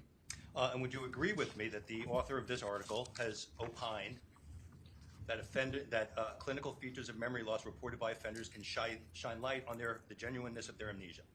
Yes. And would you agree with me that the author opines that periods of real memory loss have a gradual and blurred onset and termination? Would you agree with me that that is the opinion of this author? It's one of the opinions in the totality of the article. Would you also agree that the author opines that amnesic episodes with an abrupt beginning and end would be suggestive of feigned memory loss? That's another point the author brings up. Would you also agree with me, the author's opinion, true amnesia usually has, quote, islands of memory, close quote? That's another opinion the author cites. And that this opinion of this author is that individuals do not have complete memory loss but are still able to remember events that occurred during the amnesic period. May I be heard? Certainly. Your Honor, this witness is not offered for issues regarding malingering, which is the basis for that article. He wasn't offered in this regard. I'd ask that all that testimony be stricken. Okay. I'm not going to strike it. The witness did testify regarding memory loss as one of the side effects of PCP. I will note, however, please be careful, counsel, reading into the record any portions of an article or a document that is not in evidence. Thank you. Dr. Frazier, would you agree with me that patchy and that complete amnesia is an indicative of feigned memory loss in the opinion of this author? Objection, Your Honor. He's trying to qualify it through the opinion of not this witness, but through this author of this document that no one's seen. I'll sustain the objection. Dr. Frazier, are you familiar with a second article entitled Disassociation, defining the concept in criminal forensic psychiatry? I'm not familiar with that specific article, but I am specific with the general subject of dissociation. Would you agree that claims of partial or patchy amnesia are more likely than full amnesia for a whole event, which can signal an attempt to feign an excuse for criminal behavior? That's the point cited in the article that you gave me. I'm asking if you're familiar with the second article that says the very same thing. No, I'm not. Would you like to see it? If you'd like me to, yes. Approaching. Well, he's not familiar with it, counsel. What are you using the article for? Well, what it refreshes recollection is As to whether or not he saw it or heard of the article? As to whether he agrees with this opinion or not. Well, that's not what he said. You're asking him about that article. So, I mean, to refresh his recollection about the article is one thing. Whether or not he agrees with the opinion is another. Would you agree with the opinion of this author that claims of partial or patchy amnesia are more likely than full amnesia for a whole event? Same objection. Sustained. We're not going to talk about a particular author. If you'd like to talk about an opinion, that's fine. Again, counsel, be careful from reading from a document that's not in evidence or someone who's not here testifying. Dr. Frazier, can you tell the ladies and gentlemen of the jury what is the half-life of PCP? The half-life speaks to the notion of how long a substance, half of the substance remains in the person's body and still active. There's a lot of variability around that. It's roughly around 8 hours. It depends how much of the substance they've used, if they use additional quantities of the substance, and that can change the half-life for the person. Would you agree with me that the literature talks about the half-life being from 7 hours to as long as 7 days in chronic users? Objection, Your Honor. Overruled. So I would agree with you to the extent that that's essentially what I said. I think I just said it using different words, that it averages around 8 hours and it can last longer, going up to days, depending on the amount that's used and depending on how long it's used. Would you agree this is not a short dissipating drug? It remains for a period of time. It remains with a half-life on average of 8 hours, and depending on the amount that is used, it can last longer, or if it's a very small amount, it's possible it could last shorter, but there's a lot of variables that are associated with that. With those variables that you discuss, for a very mild case, would you expect to find the PCP, acute PCP intoxication that you referred to earlier with a mild dose? Use of PCP would result in intoxication. My question, doctor, was, with a mild dose, would you expect to see the psychotic episodes that you referred to, propensity of the drug, in a mild dose? Objection to the form of the question. What mild is very? Sustained. Doctor, are you familiar as an expert with regard to the dosing levels of street-level PCP? No, I've never seen scientifically published information on that. Are you familiar with the level that PCP would become fatal? My understanding of that is that it depends on individual differences. Would you agree with me that common street levels run between 1 milligram and 5 milligrams? I'm not familiar with that reference. Doctor, are you familiar with the long-term effects on the human body for someone who has had long-term chronic PCP usage? Yes. And would you tell us, please? Well, it's an addiction, so primarily it would include recurring addictive behavior would be the most likely expectation, that the person would continue to seek that drug and continue to use it, and then continue to... Your Honor, I'm going to move to a strike as non-responsive. My question was the effect on the human body. That's overruled. I'm not going to strike it. You asked him, and he's giving you an answer. Dr. Frazier, would long-term PCP usage lead to, chronic PCP usage lead to long-term memory loss? It's possible. Could it lead to depression? That's possible. Would long-term chronic use of PCP include weight loss? I don't recall that. Is there anything, are you familiar with the Journal of Psychiatric Drugs with regard to long-term effects of PCP? I'm not familiar with the article you're citing.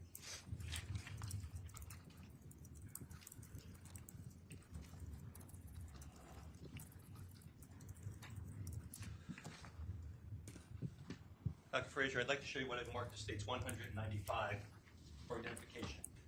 No, it's crooked. Yes, no objection. May I approach the witness, please? Yes. you recognize what this document is? This is my CV. I'm going to offer seats 195 as a full exhibit. No objection, Your Honor. No objection, court will accept into evidence as full 195. Dr. Frazier, you'll agree, this is a CV. Oops, if I get it the right way.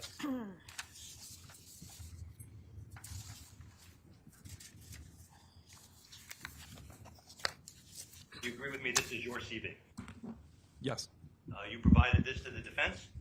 Yes. Are you aware that the defense provided it to the state pursuant to their obligation to disclose? Yes. So this top part of your CV contains your educational background that you testified to earlier, correct? Yes. And I'm sorry, Your Honor, this is, I should have put a record. This is 1, 2, 3, 4, 5, 6, 7, 8, 9. This is a total of 10 pages. Thank you. So still on page 1, the second part of the bottom here is these are your academic appointments. Yes. You're currently an assistant clinical professor. I'll put my glasses on. Yale University School of Medicine, Department of Psychiatry, Psychology Section, Latino Behavior Health Services Consultant. That's where you're at right now? Yes.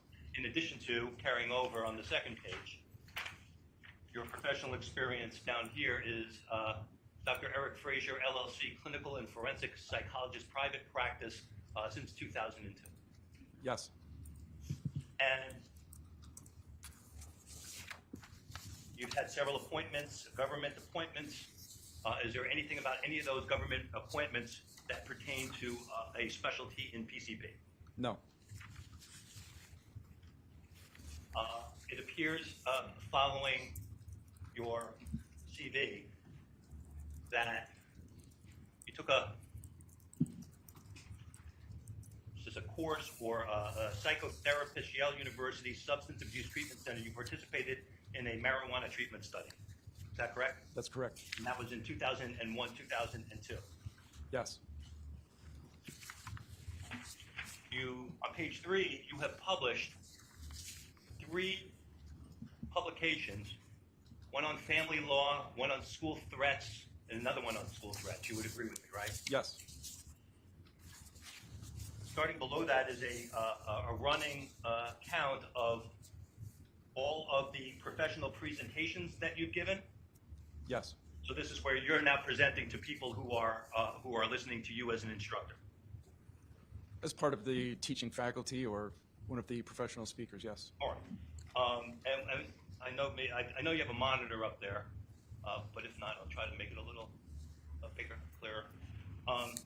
Can you tell me on this page, did you ever present any presentations regarding PCP? No. How about anything about any drugs at all? I have spoken about substance abuse as a general topic at times. Are we talking about something on page 3? No. So let me take you to page 4 then. These are additional presentations that you've made. And I can provide you a copy with your CV if you can't see this, doctor, so you can follow me with your CV. Is there anything here on page 4 of your CV where you have ever presented anything on this page connected to PCP or anything connected to drugs?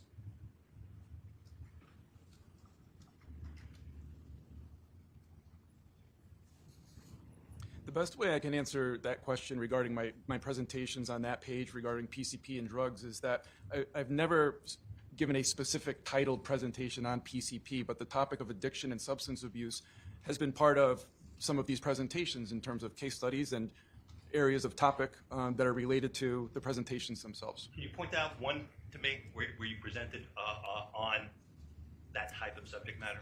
This was so long ago. We're going back approximately 7 years. I don't want to testify inaccurately and point out one particular one, but I can say with certainty that I have spoken on that topic because the topic of addiction is a common topic in these kinds of matters.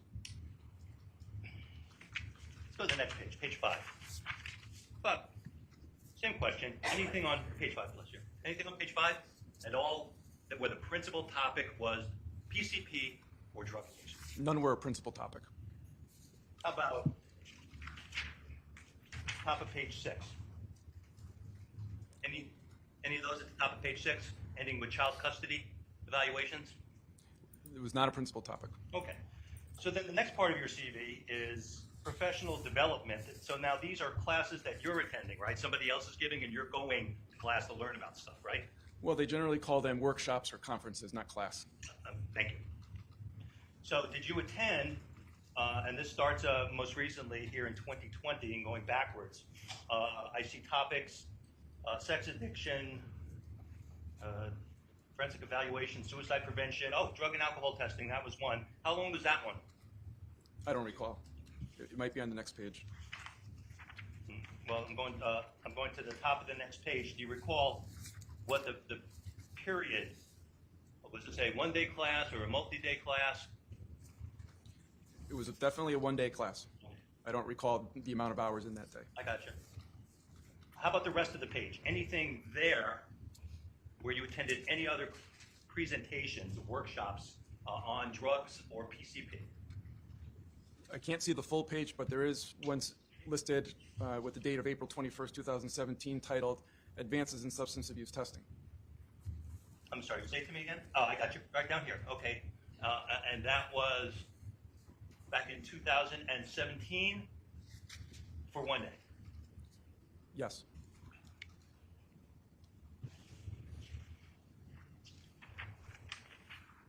Page 8 of your resume, again, back out for you. How about this page? Any of all the things that you've listed, do you see any here that deal with substance abuse or PCP? Not as a principal topic. How about page 9? How about, are you able to see? I'll zoom in for you.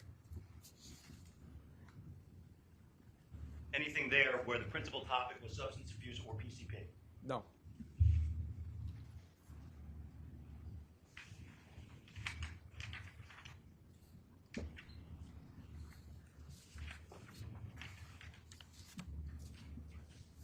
Dr. Frazier, would you agree with me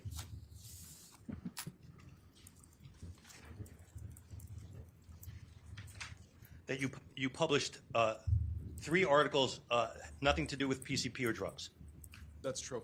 Would you agree with me that you attended 33 professional presentations, or withdrawn. You provided 33 professional representations, none of them principally dealing with PCP or drug abuse? None of those were the principal topics. Would you agree with me that you attended 39 professional development workshops between 2009 and 2020, where your CV is updated to, and maybe 1 or 2 of them dealt with some level of substance abuse or addiction as the principal topic? As the principal topic, yes. You did actually.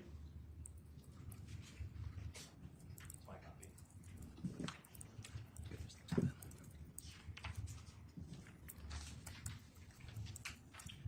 You did attend a professional workshop, did you not, on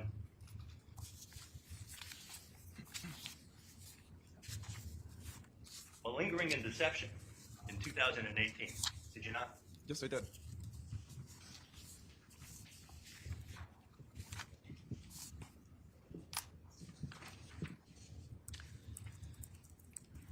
Dr. Frazier.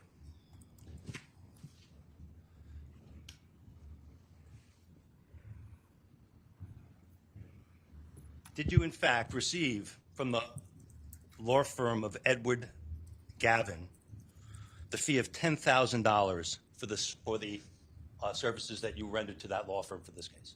Yes. I have nothing further. Attorney Gavin. Dr. Frazier, you recall lecturing on numerous occasions to the Connecticut Criminal Defense Lawyers Association? Yes. Okay. And tell ladies and gentlemen of the jury, are those members of criminal defense lawyers like myself? Yes. You consult with us all the time, I consult with many lawyers regularly. It's part of my practice, my professional development, including criminal lawyers. including criminal lawyers and including prosecutors. Yeah.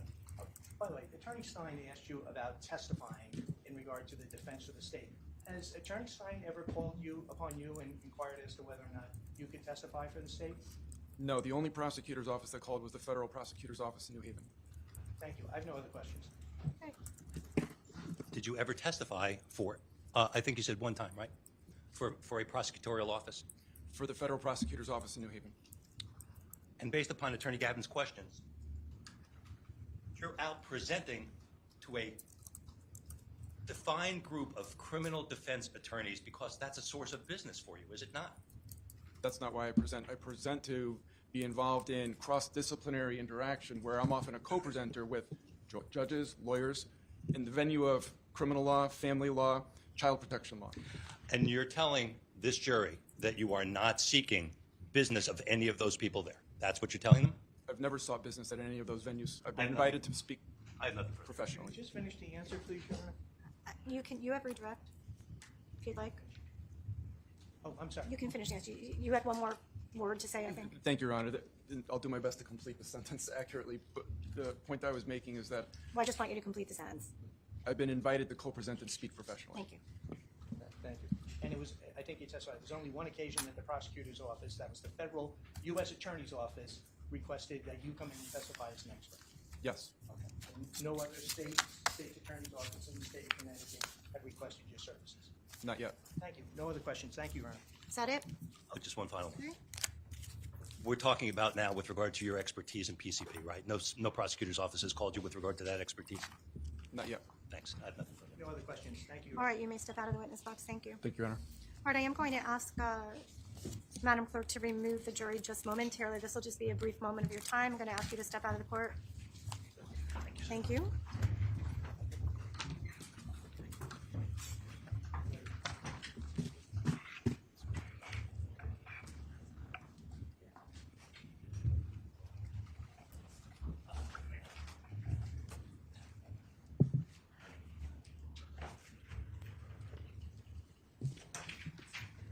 Thank you. All right, so would the defense be prepared to call its next witness? Yeah. And that witness would be, who would the witness be? Who would that person be? Mr. Morales. Okay, so again, Mr. Morales, I'm going to address you for a moment because I canvassed you earlier about your decision to testify. I'm not going to go through that entire canvas again. It's just that now we've had an additional witness testify and you've been here and you've been able to listen to that witness's responses on your case. And I just want to make sure that you stand by your decision to testify in this case. I will. Okay, all right, I just wanted to put that on the record. Thank you for doing that, Your Honor. I think the state just needed a. I think that was not for direct, correct? You don't need time. You don't need any time right now, correct, Attorney Stein? No. We're all set to keep going? 3:15 or so, please, Your Honor. Okay, Attorney Gavin, are we all set to go? I'm prepared to go. Yeah, All just right. the afternoon, the standard afternoon break would be fine. Okay.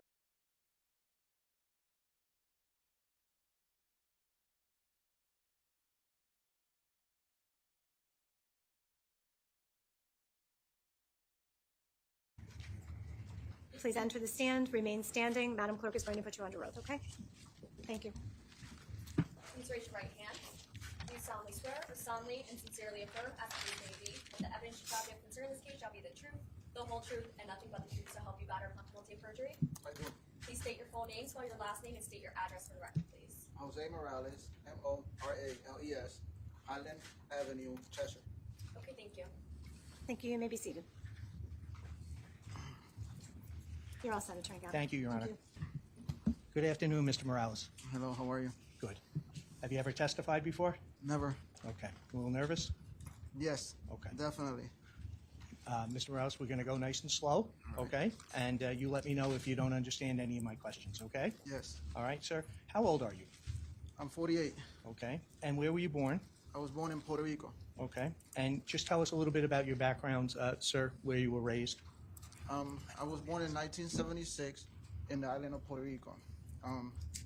It's in the east corner tip of the island. I was there till I was 11 years old. We came into the United States. There's no question pending. Yes, He was talking about where he was born. I understand, and he's going into a narrative without a question pending. Okay, all right. Well, it was an open-ended question, but I will go ahead and allow you to continue where you were born. If that's it, in Puerto Rico, you can finish with a May follow-up. I also just inquire, Mr. Morales has got something up there that he's... Napkins. Okay. Is it okay? Yes, I just want to be sure that there wasn't anything that would have been inappropriate. Attorney Gavin. Thank you. You were born in Puerto Rico, sir? Yes, Okay. Did you come to the United States? I did. Okay. When did you come to the United States? Around 1988, 1989, And how old were you at that time? 11. Okay. And sir, where were you raised? In Connecticut. Well, we first came into Cheshire, and then from Cheshire we moved into New Haven. Okay. And when you say we, who are you referring to? My mom, my 2 brothers, and my father, but my father ended up going back, so my mother and my 2 brothers. Okay. An older brother and a younger brother. All right. Sir, how about your educational background? Just tell us in your own words what your educational background is. When we got here, I went into middle school, 7 and 8 in Fairhaven, then high school, and I got a little bit of college education from Gateway Community College. At New Haven Community College? Yes. Okay, thank you, sir. Sir, I want to get this out of the way. Do you have a felony conviction from 2012 and a misdemeanor conviction from 2006? I do. Okay, Yes. thank you. All right, now, I want to talk about your relationship with Christine Holloway, okay? All right. I want you to tell us in your own words, when did you meet Christine Holloway? I met her late fall, early winter 2016. Okay? And did you enter into a relationship with her? Well, at first we met through a dating app, and we started communicating. Then we exchanged numbers. We started talking, and eventually things grew, and we got to know each other good, and we started dating.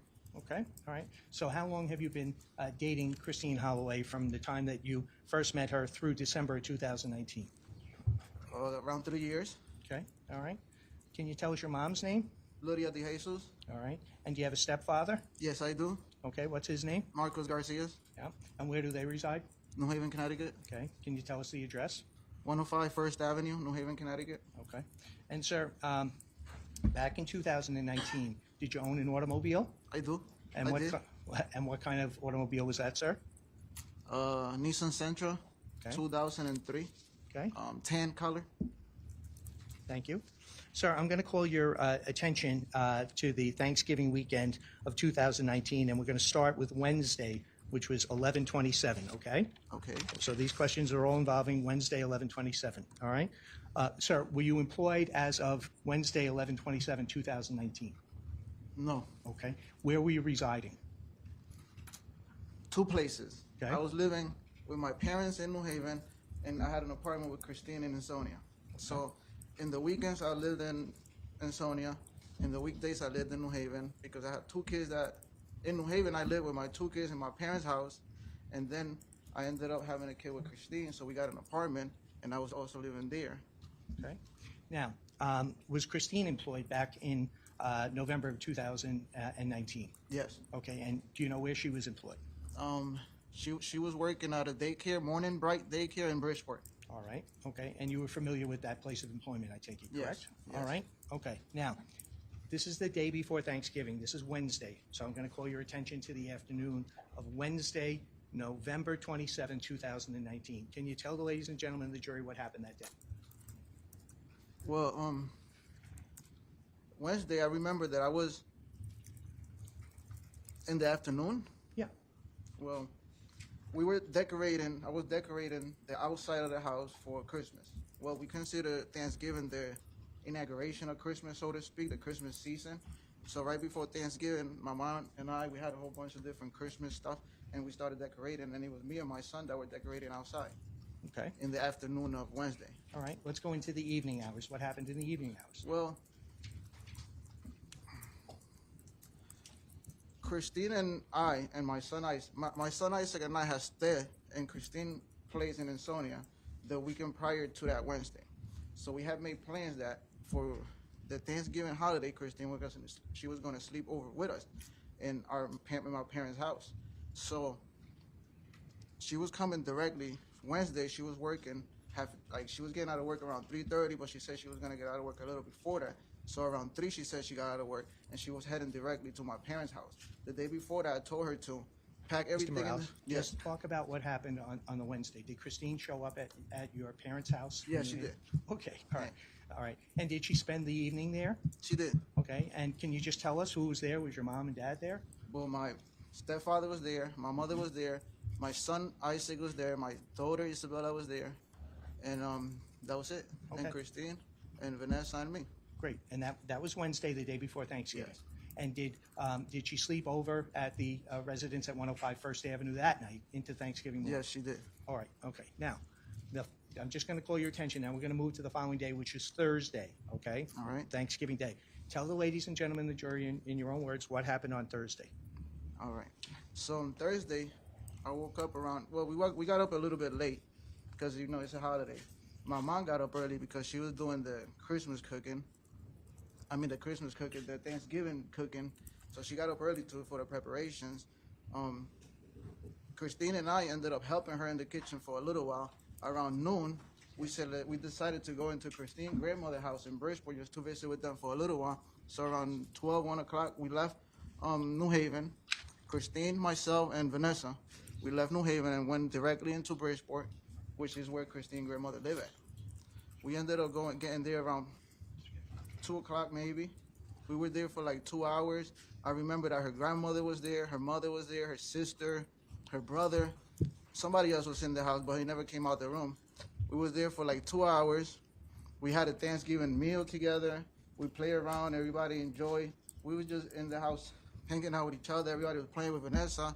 We had a good time. It was a good Thanksgiving day. No problem, no trouble, no nothing. We just enjoying each other. Did you come a point where you left Bridgeport and returned to New Haven? Yes. Tell the ladies and gentlemen, the jury, when that was. After we had the Thanksgiving meal at Grammy House, we say our goodbyes. We got in the car and we just drove directly to New Haven, Okay. to my parents' house. And did you stay in New Haven on Thanksgiving night, which was the 29th? Excuse me, the Yes. 28th. Sorry about that. On the 28th, Thursday the 28th, did you stay in New Haven that evening? Yes. Okay. Now, I'm going to take you to the following day, okay, which is the Friday, and that would have been the 29th of November. And I want you to tell us in your own words what happened. Let's start with the morning and into the afternoon of Friday, 11/29. So Friday, I got up early, well, around 8 o'clock, 8:30 in the morning.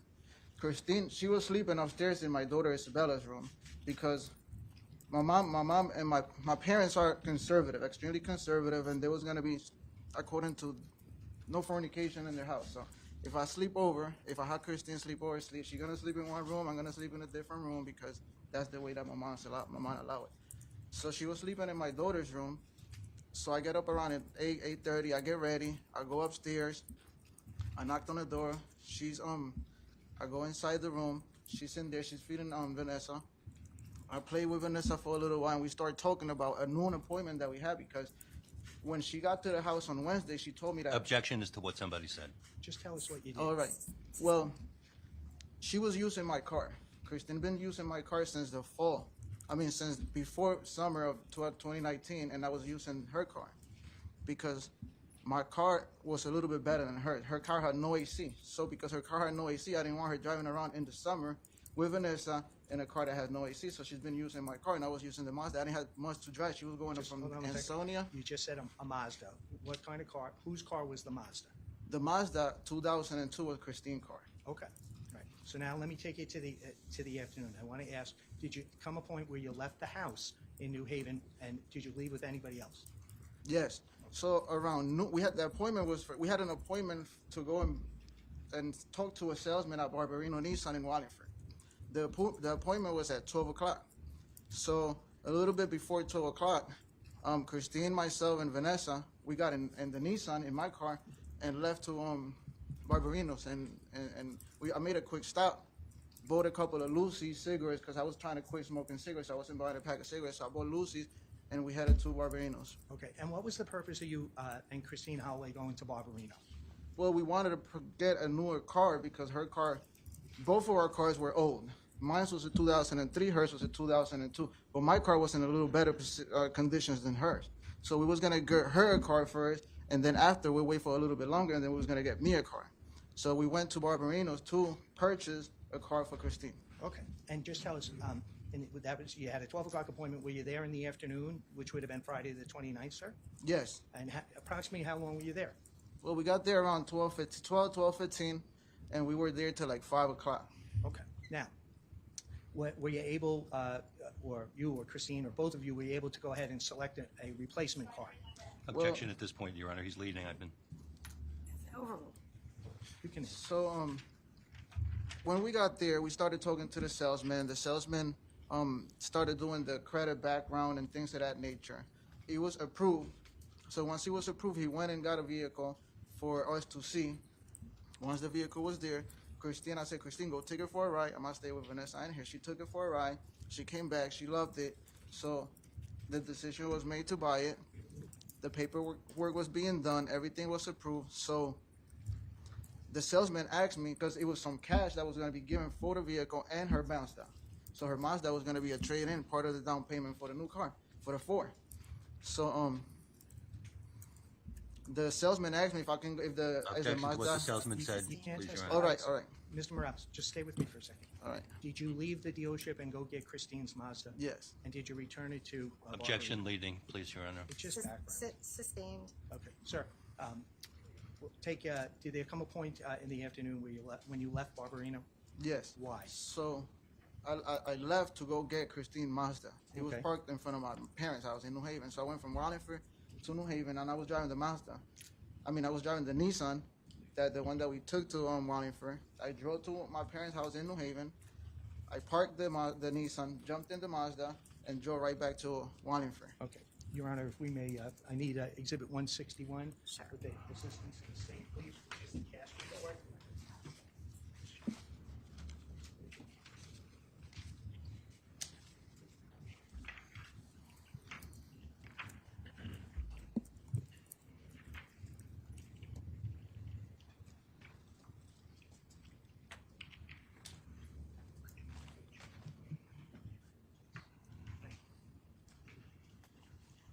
Mr. Morales, I'm going to show you what's been marked as Exhibit number 160, which is full exhibit, which is the cell phone tracking device. Do you have a monitor up there you can Yes. see? Okay. All right, sir. So the cell phone tracking device indicates on Friday that your cell phone, and I'm going to ask you what it is in 1 second, that your cell phone tracked from the New Haven area up to the Wallingford area. See that? Yeah, I see it. Can you just tell the ladies and gentlemen of the jury what your cell phone was back in November 2019? 203-809-2849. Was that accurate that you left New Haven and you went up to Barberino? Yes. And this analysis is from 10:47 to 11:36. Your Honor, I'm now going to turn the page to page 10. Okay, you see that on the monitor? Yes. And that's the time frame from 11:36 a.m. to 2 p.m. And sir, do you see Barberino Nissan with the icon in the middle of the area? I do. Right, that shows that your cell phone was there at Barberino, correct? Yes. No, He's no leaving question again, about Your that. Honor, please. Sustained. Just be careful with the reading. Thank you. I'm going to now turn the page, Mr. Morales, which is page 11 of the cast report. Okay, and from 2 p.m. to 5 p.m. Do you see that? I do. Okay, and do you see the direction to travel? Yes. What was the direction to travel? Back to New Haven. Okay. And did that happen? Yes. Okay.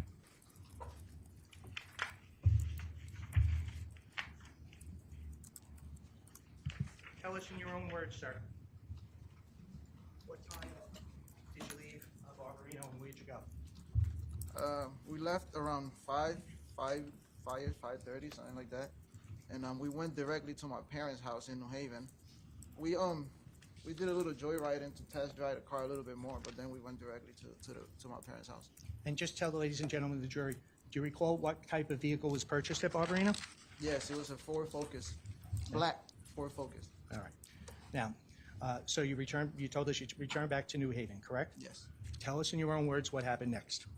So when we got back, the first thing that happened was that my Isaac and Bella, my children, they came outside and started playing with the car, jumping in, looking at it. We went back inside. Wednesday, I started, when I was doing the decoration, I told my mother, I'm going to continue it on Friday after Thanksgiving Day. So as soon as we got back, we continued doing it with the decorations. So I went and we ate, then we went in the living room, and we were decorating the Christmas tree. Okay. What happened next after you decorated the Christmas tree on that Friday? Well, after a while I was decorating the Christmas tree, somebody started calling me or texting me. Okay. All right. Let's talk about Christine. What did Christine do? Well, she was helping us. Okay. Just after you were done helping you, what happened next? Well, I got a text and a call from this guy that wanted a ride. Objection, Your Honor. Sustained, I'll strike the portion of the response that says that wanted to ride, that's hearsay. Okay, let me focus you here, okay? Because you can't testify what somebody else said or text you, Okay. okay? So let's just talk about what you observed, okay? All right, where, if anywhere, did Christine stay at 105 First Avenue in New Haven? No. Okay, just tell us, where did Christine go? Okay, I get it. So once we got done with everything, the decoration, and it was time to go, she was gonna go back.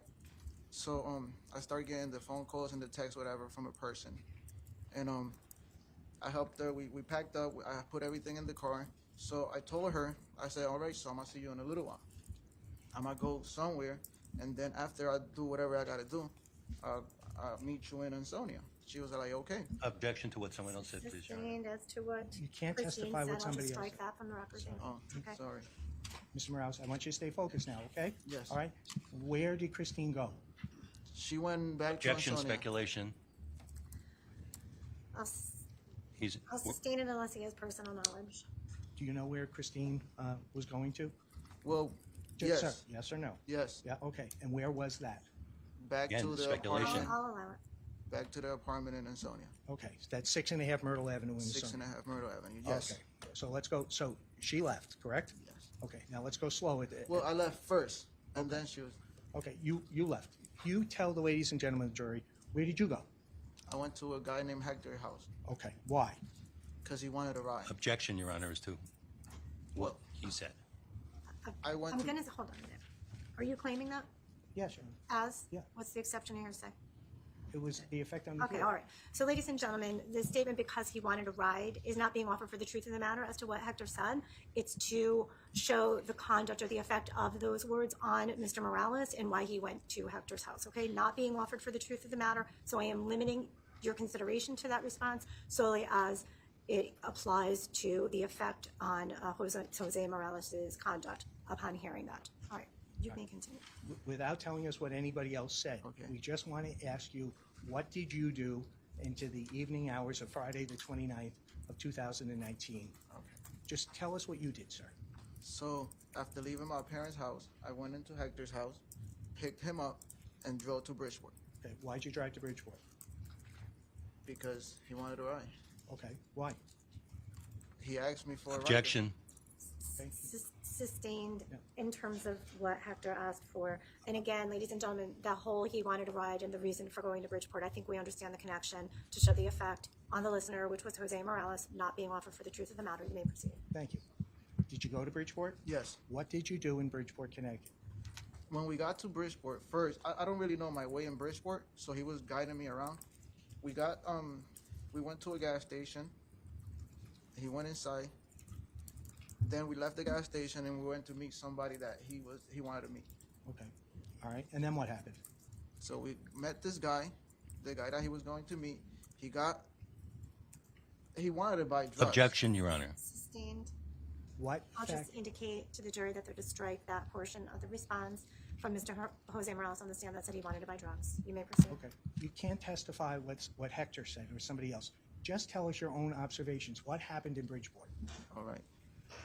So we met with the person that he asked for the right to meet for. That's fine. You may continue. And what happened next? Just tell us in your own words what happened. All right. So he got whatever he wanted to get, and we drove away from that area. Okay, So as we driving away, he's rolling a blunt. all right, just go slow now for us. What's a blunt? Oh, a blunt is when you got the a cigar. You take the guts out of the cigar, and you put weed in it, or you put whatever it is that you want to put in it. They roll it up, and you smoke it. Okay, all right, so thank you. So you were in the vehicle, Mr. Morales, and just tell us in your own words, what happened? All right, so I'm thinking that he's rolling a blunt. I'm thinking that he's rolling weed, but I'm not sure because I'm driving and he's guiding me around. So he starts smoking. He passed it to me. I start smoking too. So we start smoking together. Next thing you know, I wake up somewhere else in Bridgeport, in the passenger seat of my car, with Hector in the driver's seat. It's a whole bunch of people around the car. He's talking. I don't know any of these people. These are his friends. He's talking to them, and I'm like, what happened? And they start laughing like I passed out. So I said, let's get out of here. Let's go. So he turned the car on, and we just take off. Okay. Now, were you in the passenger seat or the driver's seat at that point? I was in the passenger seat. Okay. Just 1 second, if I may, Your Honor. Sir, I'm going to show you what's been previously marked as the cast report on the time frame on Friday evening.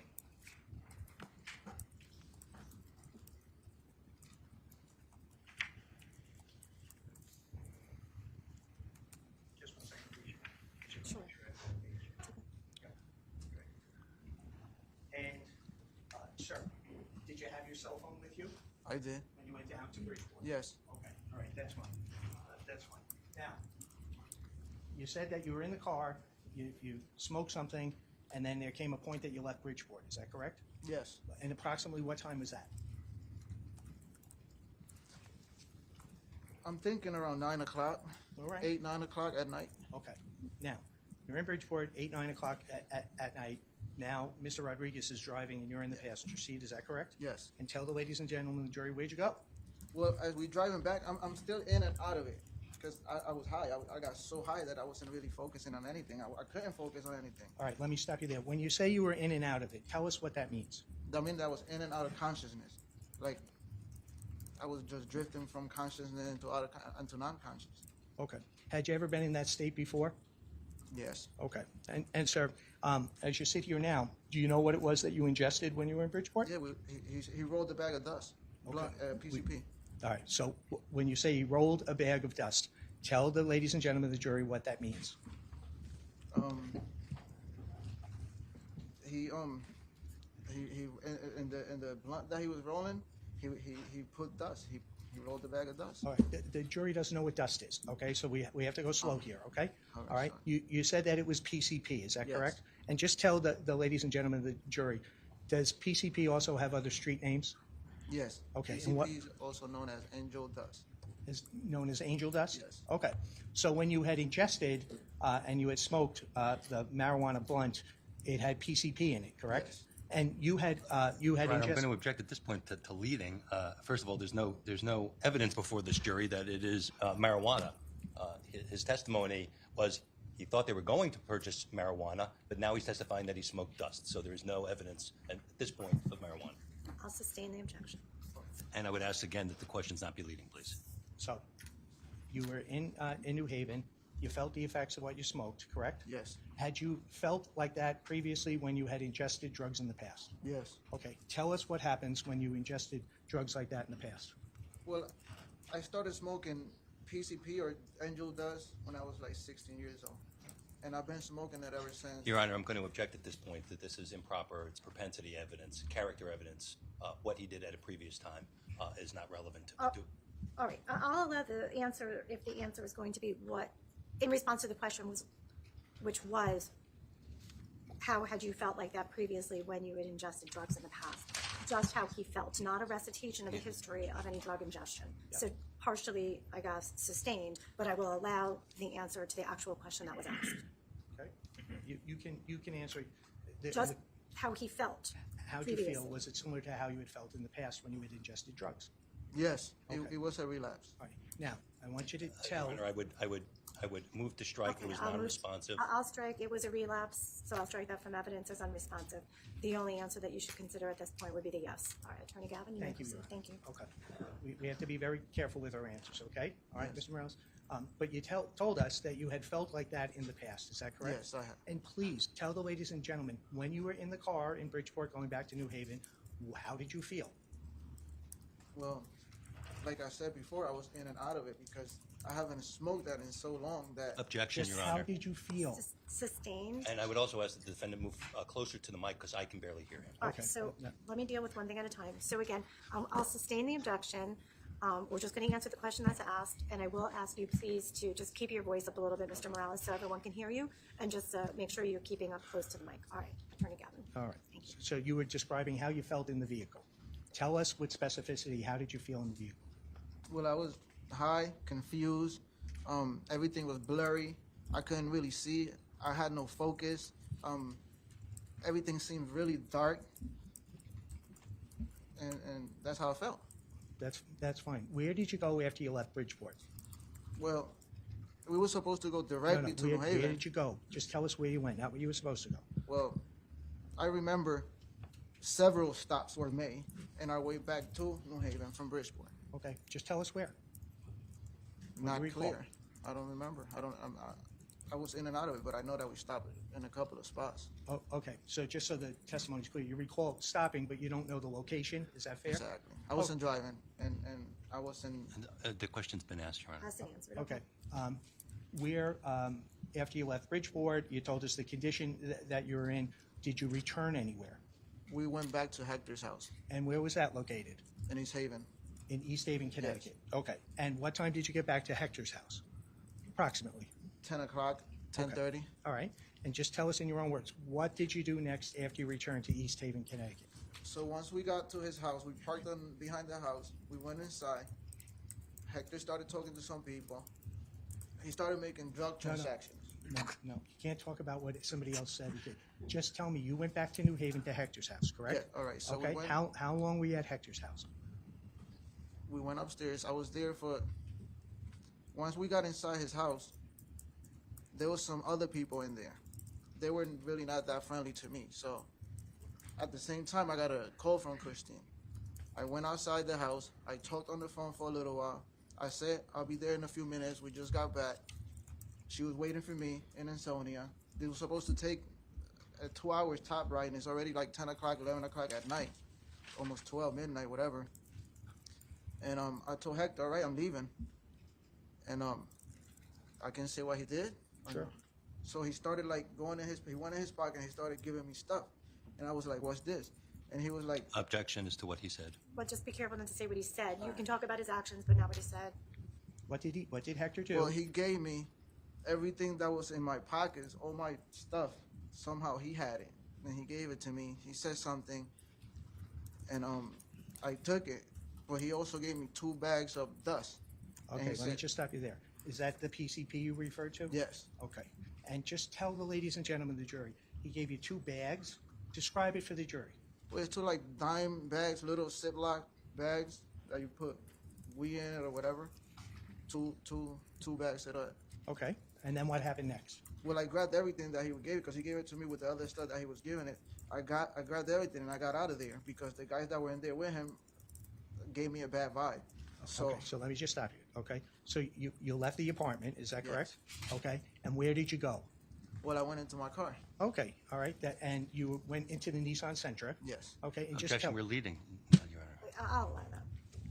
Well, just tell us, where'd you go next? so I got in my car. I wanted to get out of there. First of all, I didn't want to. Non-responsive, Your Sir, Honor. where did you go next?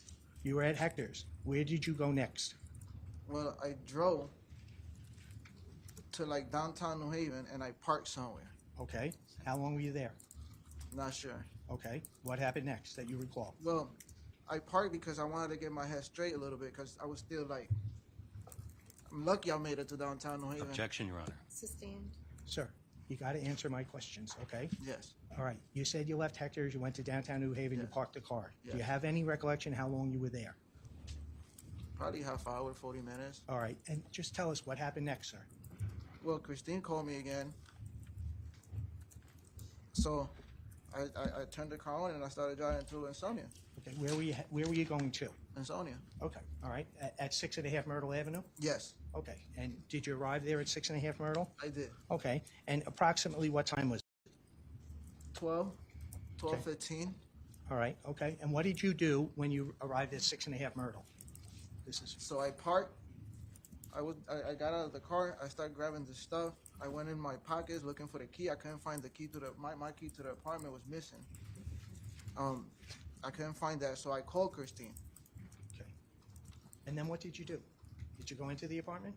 Well, once the door was unlocked, I grabbed everything that from the car. I grabbed my laptop, my backpack, the base to the car seat that was still in my car.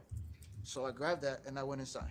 Okay, into the apartment at 6.5 Myrtle. Inside the apartment of 6.5 And Christine Holloway was there, correct? Yes. Objection, Your Honor, we're leading. And also, can we approach a logical breaking point for the afternoon recess at some point, please?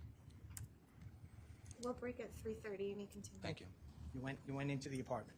Yes. Okay, what did you do next? Well, the first thing that I did was I put this stuff down. Christine was on the bed. All the lights were off. I walked up to Christine. I gave her a kiss. I started talking to her, and I told her about what this dude just did to me. Okay. Did you stay in the apartment? Yes. Okay. All right. So now this is now into Saturday morning. Okay. Yes. You oriented with me? Yeah, I'm Okay. here. Right. So you had left Bridgeport and New Haven, and you went back. Now it's Saturday morning. Is that correct? Yes. Okay. Now, on Saturday, which would have been the 30th, tell the ladies and gentlemen of the jury, what did you do on Saturday, November 30th, 2019? Well, that day, we woke up around 8 in the morning, 8:30. I went in the bathroom, did my thing. Christine was taking care of Vanessa. We were just in the house. I didn't do nothing. We didn't go nowhere. Okay. Just did you leave the apartment on Saturday, November No, 30th? I didn't leave the apartment at all on Saturday. We were in there. Did Christine Holloway leave the apartment on Saturday? No, she didn't. Okay. You were there the entire day? Yes. Okay. Now, I want to take you to the evening, Saturday evening into Sunday morning. Do you recall that? Yes. Okay. Let's start from the midnight time frame. Okay. What did you do around midnight on, which would now be Sunday, December 1st, 2019? So, we were watching TV all day, right? So around midnight, I started getting them cravings for dust that I had just smoked. And it started running through my mind that I still had 2 other bags, right? I can't hear him, Your Honor. You have to speak So loud. it was going through my mind that I still had 2 bags of dust left. So the craving was getting the best of me. So I told Christine I'm about to roll a bag and smoke. She said, okay. Objection, Your Don't Honor. say what she said. Just say what you Move to did. strike it, please. Sustained. Court is going to strike what Christine said. You're not to consider that as evidence. Thank you. Please, just tell us what you did, sir. All right. So after I rolled a bag, I went outside to the front of the apartment to the deck To to the smoke. Okay. And what did you do on the front of the deck? I smoked the bag of dust. I smoked the blunt. Okay. All right. And how long were you outside? This was around 1 o'clock. When I went outside to smoke, it was around 1 o'clock in the morning. And probably 10 minutes. I was out there for like 10, 15 minutes smoking. And I smoked the whole blunt. Okay. And what'd you do next? Well, I got super high. Obviously, I haven't smoked Objection, in a Your while. Honor. Sustained. What happened next? What'd you do next? So I was high. I got sort of what happened Friday. I got disoriented. Everything got blurry. I couldn't see clear. I was stumbling. Sort of like, it's like taking a gallon of vodka and drinking it in one shot. So, anyways, I stumbled my way inside of the apartment. I left the screen door closes itself. I left the door open because the front door I left it ajar, whatever, and I walked right inside into the bathroom. Okay. What'd you do when you were in the apartment? I went into the bathroom. Okay. And what'd you do in the bathroom? In the bathroom, I sat on the toilet. Not to use the toilet, but just to sit there because next to the toilet there's a window. There's a sky window on top of the tub that we leave open. So inside the house, I can only smoke cigarettes only in the bathroom with the door closed. So I went and sat down on the toilet. I cracked the window because once I crack that window, I can light a cigarette. And if I light a cigarette with only one window open, the smoke stays inside. But once I open the other window, the smoke goes out of one window faster. So I sat on the toilet and I started smoking a cigarette and I started looking out the front window. And I was like dozing off and Your Honor, I'm going to Hi. object to the narrative at this point. It's a running narrative. Okay, well, we'll stop at that point, and then you can continue. Thank you. Okay. So at that point, you were in the bathroom. You looked out the window. What did you see and what did you do? all right. So as I'm sitting there looking out the window, smoking the cigarette, I look, and from across the street in Myrtle Avenue, from across the street, from the east side of the house, which is, if you're facing out the right side of the house, across the street in the sidewalk, I start seeing movement coming on the sidewalk. Okay. Before we go further, Your Honor, at this point, can we have our afternoon recess, please? Because Sure. I think we're going to get into a We can do that. I had originally said 3:30, but apparently we need a break, so I am fine with that. We're going to take our morning recess. So I would ask the clerk to excuse our jury. Jurors will take our afternoon recess, 15 minutes. Thank you.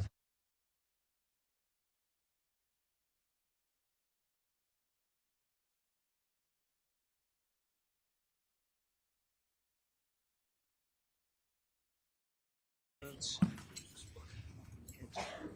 And I just want to remind you, as I did every other witness, you do remain under the obligation of your Demonstrative. relationship when you enter the stand. You may be seated. Thank you. I'm attempting to enter two exhibits, which I understand the state has an objection to, and I don't know if you want to do that in front of the jury. Okay, well, why don't we take a look and see what it is? Sure. Thank you. Your Honor, for the record, it's been pre-marked as Defense Exhibit D as in David and Defense Exhibit U as in under. Okay. The two handmade maps by Mr. Morales diagrams. Okay.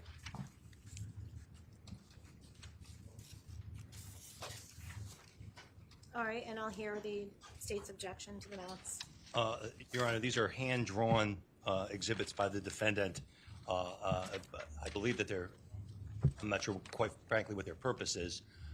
If they're for demonstrative purposes, there is incorrect information on these things. There are hand-drawn arrows. There are directional indications that the state does not agree with. The directional indications, it is has self-serving arrows. I'm not quite sure what those are all about, which is again requires beyond the testimony of the defendant at this point. What is the purpose of the introduction of the diagrams? Mr. Morales is going to testify in regard to the inside of the apartment where he was and what he saw and what he observed. And the maps, Your Honor, and don't forget he's been incarcerated for 5 years. He doesn't have the ability to go ahead and duplicate that the way that the state does, though they've had this for a long period of time. He can testify in regard to the location of the house and the side streets, what he observed. It's important next. And certainly the state can cross-examine for admissibility purposes. I think they're both admissible. They're demonstrable. Why don't you just lay the foundation with the witness outside the presence Sure. of the jury at this Thank point in time? Thank you. Thank you. Yeah. Mr. Morales, I have two exhibits. We're going to start with D as in David, Your Honor. Okay. Okay. Can you identify this exhibit? Yes, I made it. Okay. And when did you make that document? Like a couple of months ago. Okay. And where did you make that document? Where? Yeah. Where were you? In my cell. In your cell. I cannot hear him, Your Honor. In my cell? Myself. You, Jose, the fan is really loud, All right, so yeah. you got to talk like twice as loud as you thought you wanted to. Okay. All right. So, what does Exhibit D as in David that's in front of you there? What does that depict? Is the inside of 6.5 Myrtle Ave?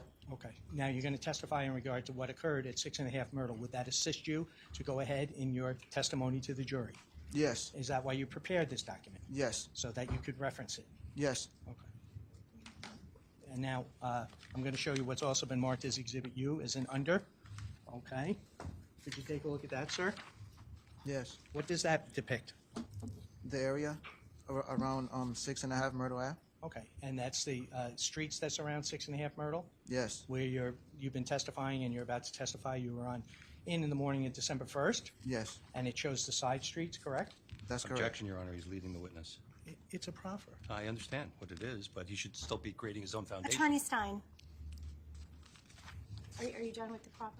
I would just all right, Mr. Morales. Does the map area that you created, does that show the side streets? It does. And would that also help you testify in front of the jury here? Yes, it will. Okay. And in regard to the directions north, south, east, and west, where did you get those designations? From a Connecticut atlas. From an Map, atlas? Yeah. Okay.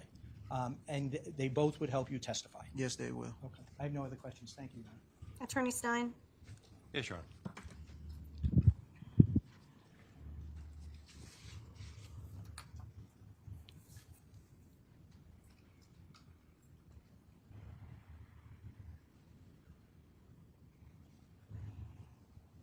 Did you wish to be heard? Oh, I thought that you were about to say something. No, I apologize. All right.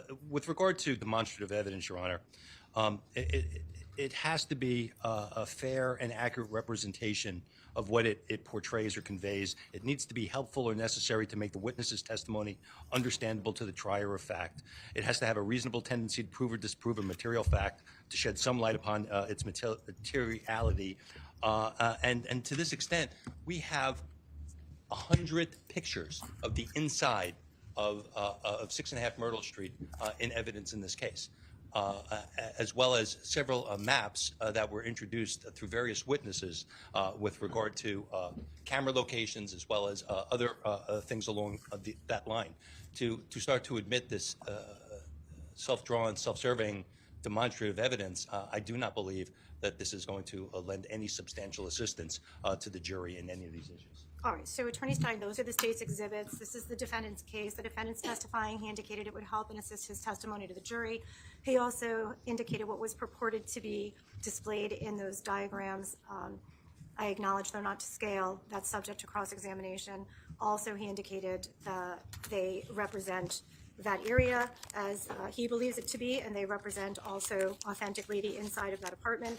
So for those reasons, and the reasons that those items can be cross-examination relative to scale and any inaccuracies you believe are depicted in those particular exhibits, I'm going to allow the exhibits to come in as full exhibits. Thank you, Ron. Thank you. All right, I'll take those back, Mr. Morales, please. Thank you. Attorney Governor. Why don't we mark them as full now? Thank you.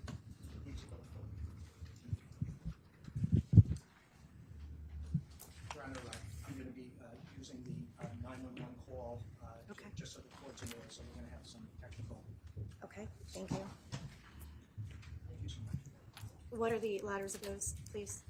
Your Honor, the inside of the apartment is D as in David, Okay, and the street map Yes. is U as in under. okay. All right, so court has accepted into evidence as full D and U on behalf of the defense. We'll call the jury, I'll bring the jury in, please. Thank you. Okay, buddy.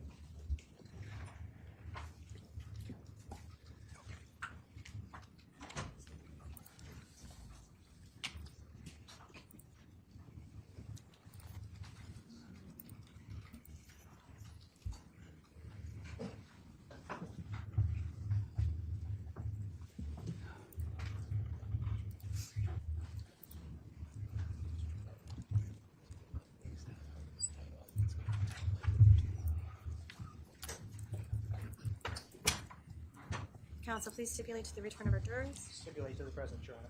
Yes, Your Honor. Attorney Gavin, you may proceed. Thank you very much, Your Honor. Okay, Mr. Morales, I believe where we left off, you indicated that you had gone outside to smoke. Is that correct? Yes, Okay. And you indicated that you were smoking PCP at that time. I was. Objection, Your Honor, again. He's, at this point, we're restating the testimony. Okay, overruled. We took a break, counsel. You may continue. I did. You were smoking PCP. I did, yes. Okay, and what effect did the PCP have on you? Well, it made me lose my focus.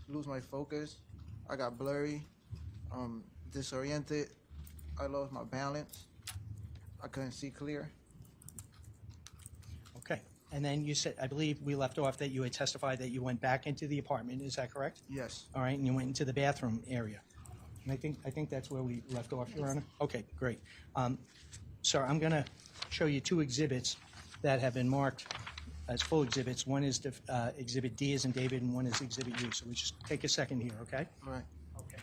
Your Honor, for the record, I'm going to publish Exhibit D as in David. Fine.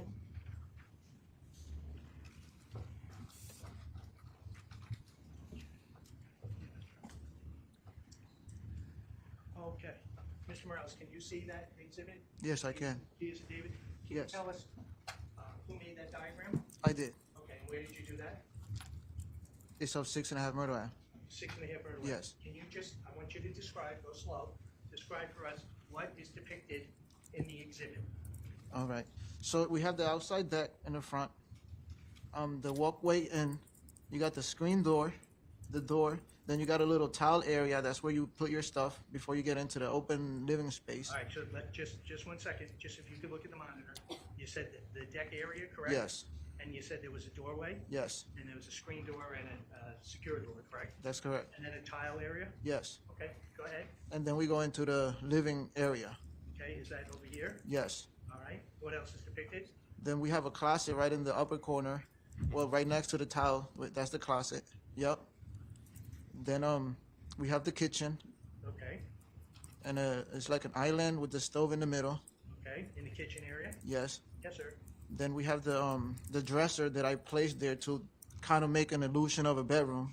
Okay, is that where it says room? No, right in the middle, above the bed. Oh, I see, yes, I'm sorry. You see the yes, yes. Okay, so just so the record's clear, in the sort of middle of the middle of the diagram, it says bureau, correct? Yes. Okay, that's what you were referring to. That's just yes. Okay, yep. What else is Then we have the room that you just pointed in. this one? Yes. In the top left-hand corner. And we have the laundry room next to the bedroom area. Okay, was that over here, sir? Yes. You have the dryer and the washer in there. D and the W? Yes. Okay, And the bathroom. okay. And what was in the bathroom? The bathroom, we have the tub, the toilet, the sink, and a little dresser where we put the towels and stuff like that. Okay. And, sir, there are indications on the outside. Do you see this? Yes, that's where West Street is at. Okay. Is that the side street? from Yes. 6th Myrtle? That's the side street. And how about on the top portion?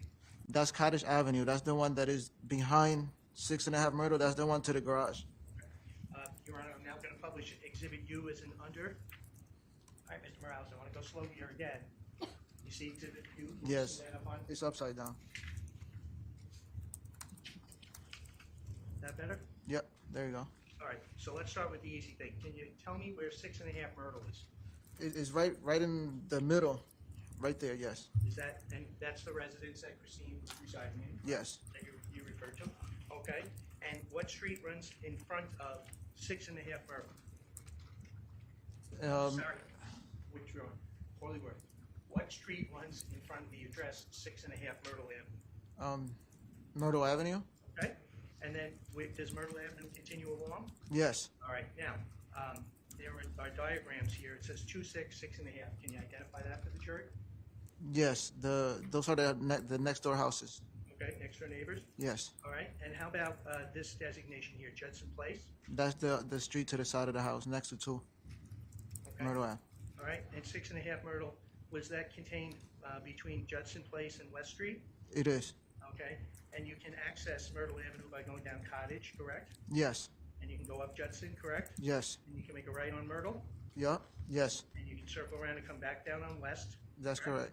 And you can either go straight onto Mott Street or you can turn on Cottage. That's correct. Okay, thank you. So, let's go back.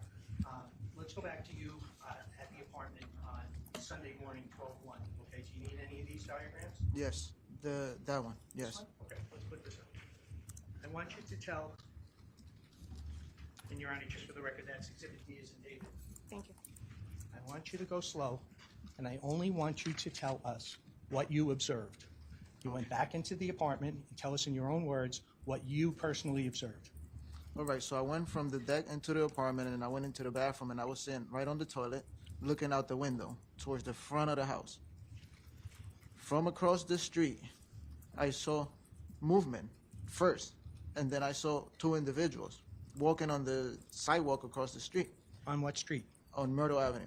Okay, One of the individuals started walking across the street towards the apartment, and he did a bit of a jog towards the apartment. okay. When I saw that, warning signs and bells and alarms started running through my head. What action did you take after you made that observation?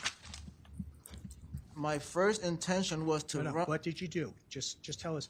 You saw it, made that observation. What did you do? Well, I tried to work my way out the bathroom to close the front door, but because I was so intoxicated, I couldn't really move. So I made it to where the bureau is at, around that area, in the little kitchen area, right in between. I made it to like right here, right in Okay, between let me just, we have to put this on the record, Mr. Morales. Yes, The bathroom area is over here, yes. okay, and you came out, So I stumbled my way out the bathroom okay, and made it to right where the bureau is at, next to the up the corner, yeah, but up by the kitchen. okay, there, No, a little bit above that. a little bit above that. Yeah, a little bit more, right there, around right there. All right, so just so the record, you've indicated on the exhibit, it says bureau, and then there's the kitchen area, correct? Yes, All right, and you were between the bureau and the kitchen area? yes. Okay, and what steps did you take next? Well, because I was so intoxicated that I couldn't do what I really wanted to do, I went in my pocket, I grabbed my phone, and I dialed 911. Okay, let's just stop there. Your Honor, we're going to play Exhibit 162 at this juncture with the court's permission. That's fine.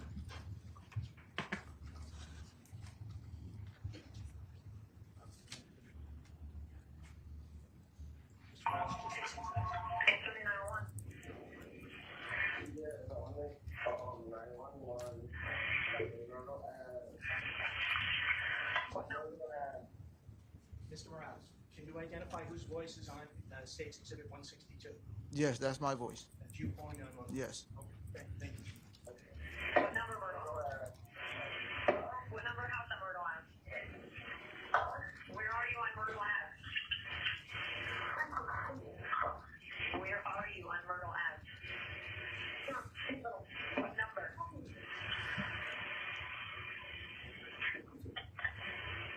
Hello? Hello? Hello?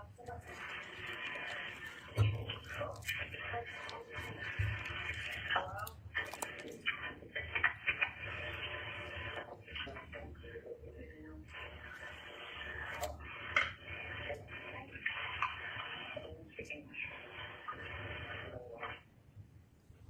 Thank you.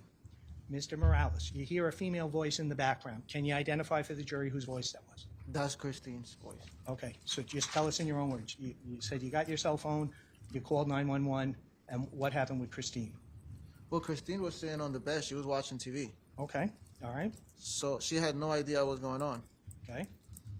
Objection calls for speculation, Your Honor. Sustained. Okay. Just, hold on a moment. Let me just strike that part of the response that said she had no idea what was going on. Thank you. All right, did you have a conversation with Ms. Holloway at that point? No, Okay, did she come over and talk on the phone no. in the background? She was talking to me.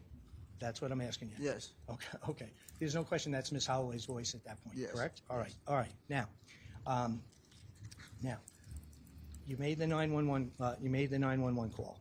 I want you to go very, very slow for me now, okay? Okay. Tell us what happened next, what your observations were, what happened next. So I called 911. I don't know how much time went by. Seconds. I felt hit. I got hit on the right side of my face. I lost my balance. I already had no balance to begin with. I lost my balance. I fell. I tried to lean on the little kitchen island.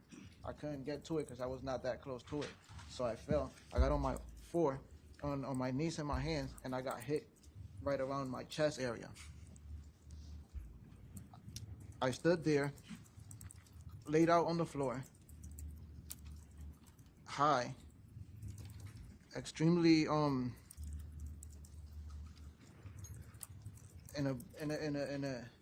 in a daze from I had just finished smoking a blunt. So at the same time, I'm listening, but I'm on the floor and I can hear that there's a struggle going on in the bed area. There's a fight. I hear screams. At the same time, I hear that somebody leaves the apartment. I see that somehow Christine got away from whoever it is that she was fighting with and tried to run out the apartment to go after the guy that left the apartment with Vanessa. The guy that she was struggling with was chasing her. Can you put the diagram? Yeah. What do you want to say? The one inside the apartment. You want to see the The other map? one. The one that's over there, yeah, that one. Okay, I'm sorry. Okay. So this is Exhibit D. Yes. Okay, you can use this if you want to explain. So from the little kitchen area right there, the kitchen island, that's where I was at, in the living room Okay, area. And I hear the struggle going on in the bed area. this is notated the bed over here. Yes. I'm on the floor over there by the kitchen island. And I hear that somebody leaves the apartment first while Christine is still struggling by the bed area. Okay, She gets away from the person that she's struggling with and run towards the outside. towards the door area? Yeah, towards the door area. Okay. Where it says But- hold on, where it says entrance? Yes, but she doesn't get that far. Okay, She gets to in between the carpet and the tiles. all right, And let's go slow, hold on. There's a checkerboard. that's the tiles. Hold on, just hold on. I know you're interested. All right, okay. Okay. In the front of the doorway, was that area tiled? Yes, Okay, right up to the end of the closet and the bathroom? yes, yes, correct. And what about in the center area of the living room? Was that tiled? No, that's carpet. All right, okay. Now, we're oriented, go ahead, you continue what you saw. So I'm on the floor. Christine running towards the outside of the apartment. She either trip or collapse. By the half of her body's on the towel, the other half of the body's on the carpet. Half of her body was on the tile area by the doorway and Yes. on the carpet area. Yes. Okay. The guy that's running behind her stops and hit her with a crowbar. He gets up, he start pacing. Bitch, you scratched me. That's what he says. I'm sorry, objection to what he said. Sustained. Can All right. testify to somebody else? Again, ladies and gentlemen of the jury, I am just going to strike that portion of the response, which said, I believe, quote, something about striking me or bitch something. Right. All right, so whatever was said, please strike from your notes if you have them. Thank you. Okay, so, the gentleman. So- Okay. I know you're anxious. The gentleman is still there, Christine is there, and you're there, correct? Yes. Okay, and just in your own words, what happened next? So he hits her first, one time. He gets up, he's paced, he's angry, and he's cussing out. He hits her 2 more times. As he's hitting her, I'm still on the floor. I see that when he's pulling, he got a crowbar in his hand. I see the crowbar. When he's pulling back, stuff is just pouring out of Christine's head and splashing all over the place. I tried to do something, but I can't because I'm stuck. I'm PCP and I'm stuck. So What does stuck mean? I couldn't move. I was in the verge of passing out, of blacking out on the PCP. The same thing that happened to me the Friday night when I. Let's get back to here, okay? You were stuck, what happened next? So the only thing that I can do is scream. I try to scream, stop. He looks at me. He points at Christine with the crowbar, and he said, Objection. Being offered, Your Honor, it's being offered for the effect it had on here. There's an exception. Objection, Your Honor. It's self-serving, completely self-serving. All right, so I don't know what the statement is going to be, I understand. but I didn't want to have that. that's all right. I'm going to ask the jury just to step out for a moment. Thank you. Thank you, Your Honor. Yeah. This is good.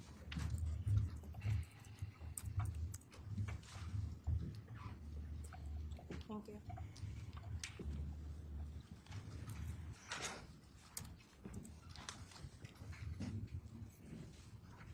All right, counsel, the witness was just about to say someone said something. You're claiming a hearsay objection, or that you're not entering it for the truth of the matter, it's the effect on the listener. I'm getting the sense from the state that they feel it's too prejudicial to be heard in front of the jury. What is the statement that is anticipated here? What you, the witness. just Sure. said. Okay. Now, to the point where we just stopped Mr. Morales, okay? yes, Keep your voice up, okay? You said the individual said something to you, correct? yes. And what was it that was said to you? He's pointing at Christine with the crowbar. He's looking at me. He said to me that if I call police, the same thing will happen to your daughter. That's And the he- offer. That's what he said, that's the offer, Your Honor. And where it's relevant is in regard to what effect it had on him in regard to calling the police. I'm sorry. Sure. So in other words, it's not being offered for the truth of the matter. However, you're telling me that the effect is basically the rest of his testimony is going to be that he didn't call the police because of that statement. What effect it had on him in regard to his, Okay, all right. Yep. Does the state wish to be heard on that? Yeah, Your Honor, it's completely self-serving. He's already testified that he But was. it's not being claimed as hearsay. It's being claimed not for the truth of the matter. It's being claimed for the effect that it had on Mr. Morales. Jury will be given a limited instruction. There was already testimony with regards to him being stuck and he couldn't do anything. So now we're offering a non-hearsay statement to show that he what effect it Attorney had on him. Durso, this is the defendant's testimony. It's subject to cross-examination. The proffer is that it's going to be stated that that's why he didn't call the police. That shows an effect on the listener, so I will allow it. I would ask for an eliminating instruction then with regards to the statement. Of course. thank you. We can bring the jury back in. Thank you.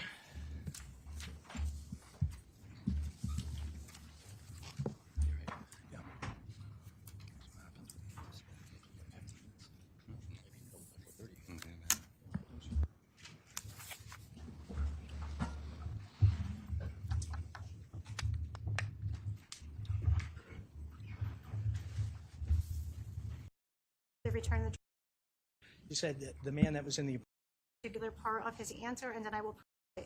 Attorney Gavin, I'll allow you to. No, not it.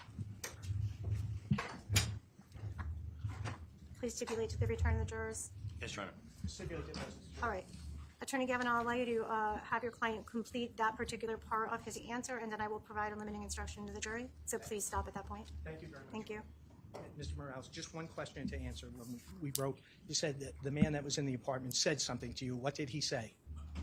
He said to me, he was standing there. He was pointing at What Christine. did he say Objection, to Your you? Honor, it's non-responsive. Mr. Morales, what did he say to you? He said that if I call police, the same thing that happened to Christine will happen to my daughter. Okay, right. just stop right there. Objection noted, Attorney Stein. Members of the jury, the witness has now testified to hearing a statement of another. Normally, that testimony is known as hearsay and not permitted. There is an exception to that rule when the witness testifies that he or she did something because of what he or she heard.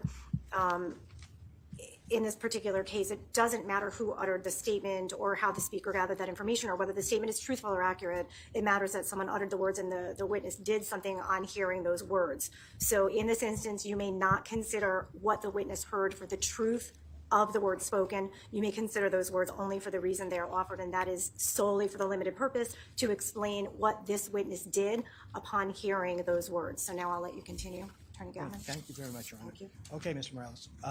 After the individual said that, what happened next? He walked out of the apartment. Okay, now, what at that point, sir, what did you do? I struggled to get up. I stumbled my way into the front door. I came out onto the door in the deck area. Okay, hold on for just 1 second. Attorney Gavin, we haven't connected the effect on the listener. We haven't responded to that. The effect on the listener, we haven't connected that yet. Oh, okay. It's going to continue for the next 3 or 4 I days. understand that, but we need to, those words, what did he do upon hearing those words, or what was the effect on his conduct? What, when you heard the words that the man said to you, what effect did it have on you? It terrified me. Okay, all right. And then did those words have an effect on you in regard to your conduct the next 2 or 3 days? Yes. And Your Honor, I'll represent to you that I'm going to take them. Well, I need to, for the jury, I want to connect it now. Just ask what it was. What was the effect of those words? Okay, as a consequence of hearing that, what effect did that have on you? Did you call the police? No, I didn't. Objection leading, Your Honor. Sustained. What effect did it have on you? I was afraid to call the police. All right, thank you, Attorney. Thank you. You make. Okay, thank you. All right. Now, you said the man left, and I believe you testified that you were in the location of the kitchen living room area where my dad is. Is that correct? Yes. Okay. Tell the ladies and gentlemen of the jury what happened next. Well, I got up. I stumbled my way into the doorway. Okay, hold on. So you're in the living room area. You went to the doorway area Yes. where it says entrance. Yes. Okay. What did you do? I went into the screen door a little bit past the door, and I looked to see where he was going.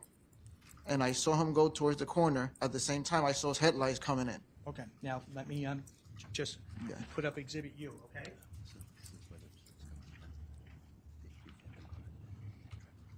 Can you see Exhibit U? Yes. All right. I want you to go slow for us. I believe you just indicated that you saw the gentleman going towards the corner. Is that correct? Yes.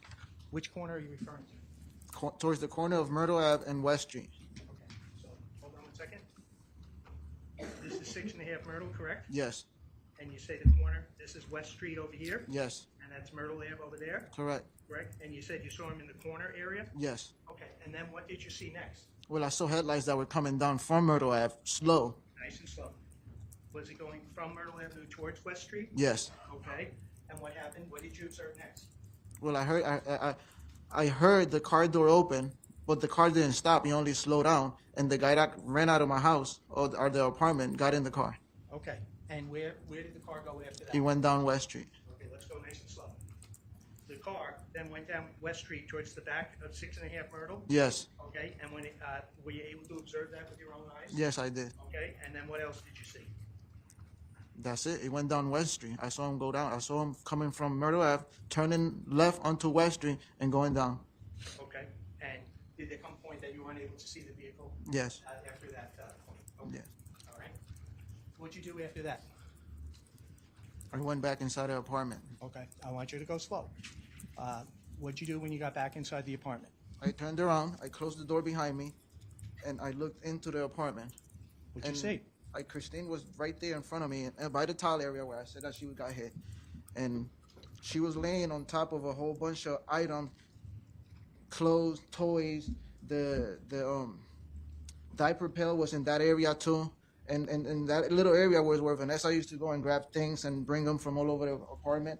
She'll take stuff from the Your Honor, it's not hamper. responsive at Just this what you saw. You can't say what Vanessa did. Well, Christine was lying on a pile of stuff that was already there. The apartment wasn't that organized. It was just a whole bunch of toys and stuff, and it was blood all over the place. Okay, all right. So you went back at the apartment, you saw Christine, she was on these items. What did you do next, sir? This is just 10 minutes, not even, since when I smoked the PCP. I went inside her apartment. I tried to look for Vanessa everywhere. I looked in the rooms. I couldn't find her. The car seat was gone. All right, hold on a second. What was gone? The car seat. What are you referring to? The Vanessa's car seat. Okay, The base that the car seat was hooked into, it was gone with the car seat. okay. And what did you do next? Just tell us in your own words, what did you do next? I started looking for my phone. Okay, I found the phone in the little kitchen on the floor. I grabbed it. let me stop you at this point. Approximately what time in the morning was it at this point? Probably like somewhere in between If you know. You're not sure? late night. Okay. You're not sure of the exact time? 1:50 something. Who Okay. knows? One. Okay. Was there a bed located in the apartment? A what? A bed? Yes. Was there a bed? Did you go to the bed? Yes, I did. Objection, Your Okay. Honor, he's leading at this point again. Sustained. What did you do next in regard to being in the apartment? So once I found the phone, I tried to make a call. Okay, It didn't go through. okay, I went and I sat on the bed. okay. And what happened when you were in the bed? I just dozed off. All right, okay. I know you didn't have a stopwatch on, but can you tell us approximately how long you dozed off for? An hour or two. Okay, all right. I Now, went into PCP zone. Objection, Your Honor. okay, Sustained. We'll Move to strike, please. We'll strike the response that says I went into PCP zone. Okay. Responsive. how were you feeling when you awoke from the 1 or 2 hour nap there? So when the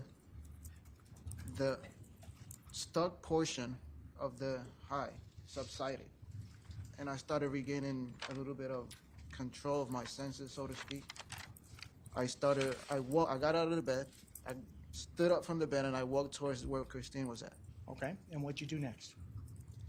I was looking at it. Okay, did you do anything? Yes.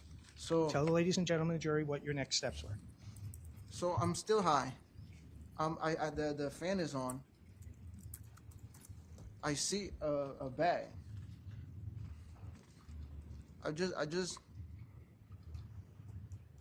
I started taking somewhat. I wanted to call police, but at the same time I kept hearing those words in my head. I grabbed there was a bag on the floor. I grabbed it and I started putting stuff in it. What kind of bag? A garbage bag. Okay, and you said you were putting stuff in it. Do you Yes. recall what it was you were putting in it? Yes. What was it? Tell the So jury. it was a small white plastic, the regular garbage bags. So I started putting some of the stuff that was on the floor inside a garbage bag. What stuff was on the floor? You have to tell The them what. blood, the stuff that had blood in it, everything that was the whole mess. Okay, you just have to be a little bit more specific what you put in So the bag? everything that I saw around Christine, I started putting it inside bags. Okay, and then how many bags did you use to put stuff in? 4, 5 bags. All right, and what'd you do with the bags? I put them on the front deck. Okay, all right, sir. And then after you put them on the front deck, just tell the ladies and gentlemen of the jury what happened next. This is early in the morning now. So from when that happened, I dozed stuff for a couple of hours. Then I started doing that. When I came out of that, I saw that I freaked out. I was freaking out. I didn't know what to do. I started putting the items in the bag. I put the bags in the front deck. I come inside. I start putting other stuff. I put it in the front deck. And then around 6 o'clock, around 5:30 in the morning or something like that, early in the morning, all this freaking out got me wanting to smoke a cigarette. So really bad. But I didn't have no cigarettes. Okay, all right. And what did you do next? I was gonna go to the gas station to buy cigarettes. Can I just inquire? We're about to go into a long videotape. Oh, And okay. this, I know we usually break around 4:30. I'll continue, or we can break if that's convenient No, for it's you. probably a good time to break because it's clear we will not complete this witness by the end of the day. Thank you. So there's no sense getting into a video for 10 minutes, so. All right, so at this point in time, the court does intend to adjourn for the day. Ladies and gentlemen of the jury, as I always do, I just want to remind you of your obligations under your oath. Again, please abide by those obligations, and we will see you back tomorrow morning at 9:30 a.m. Thank you. Thank you, Your Honor. Court stands adjourned.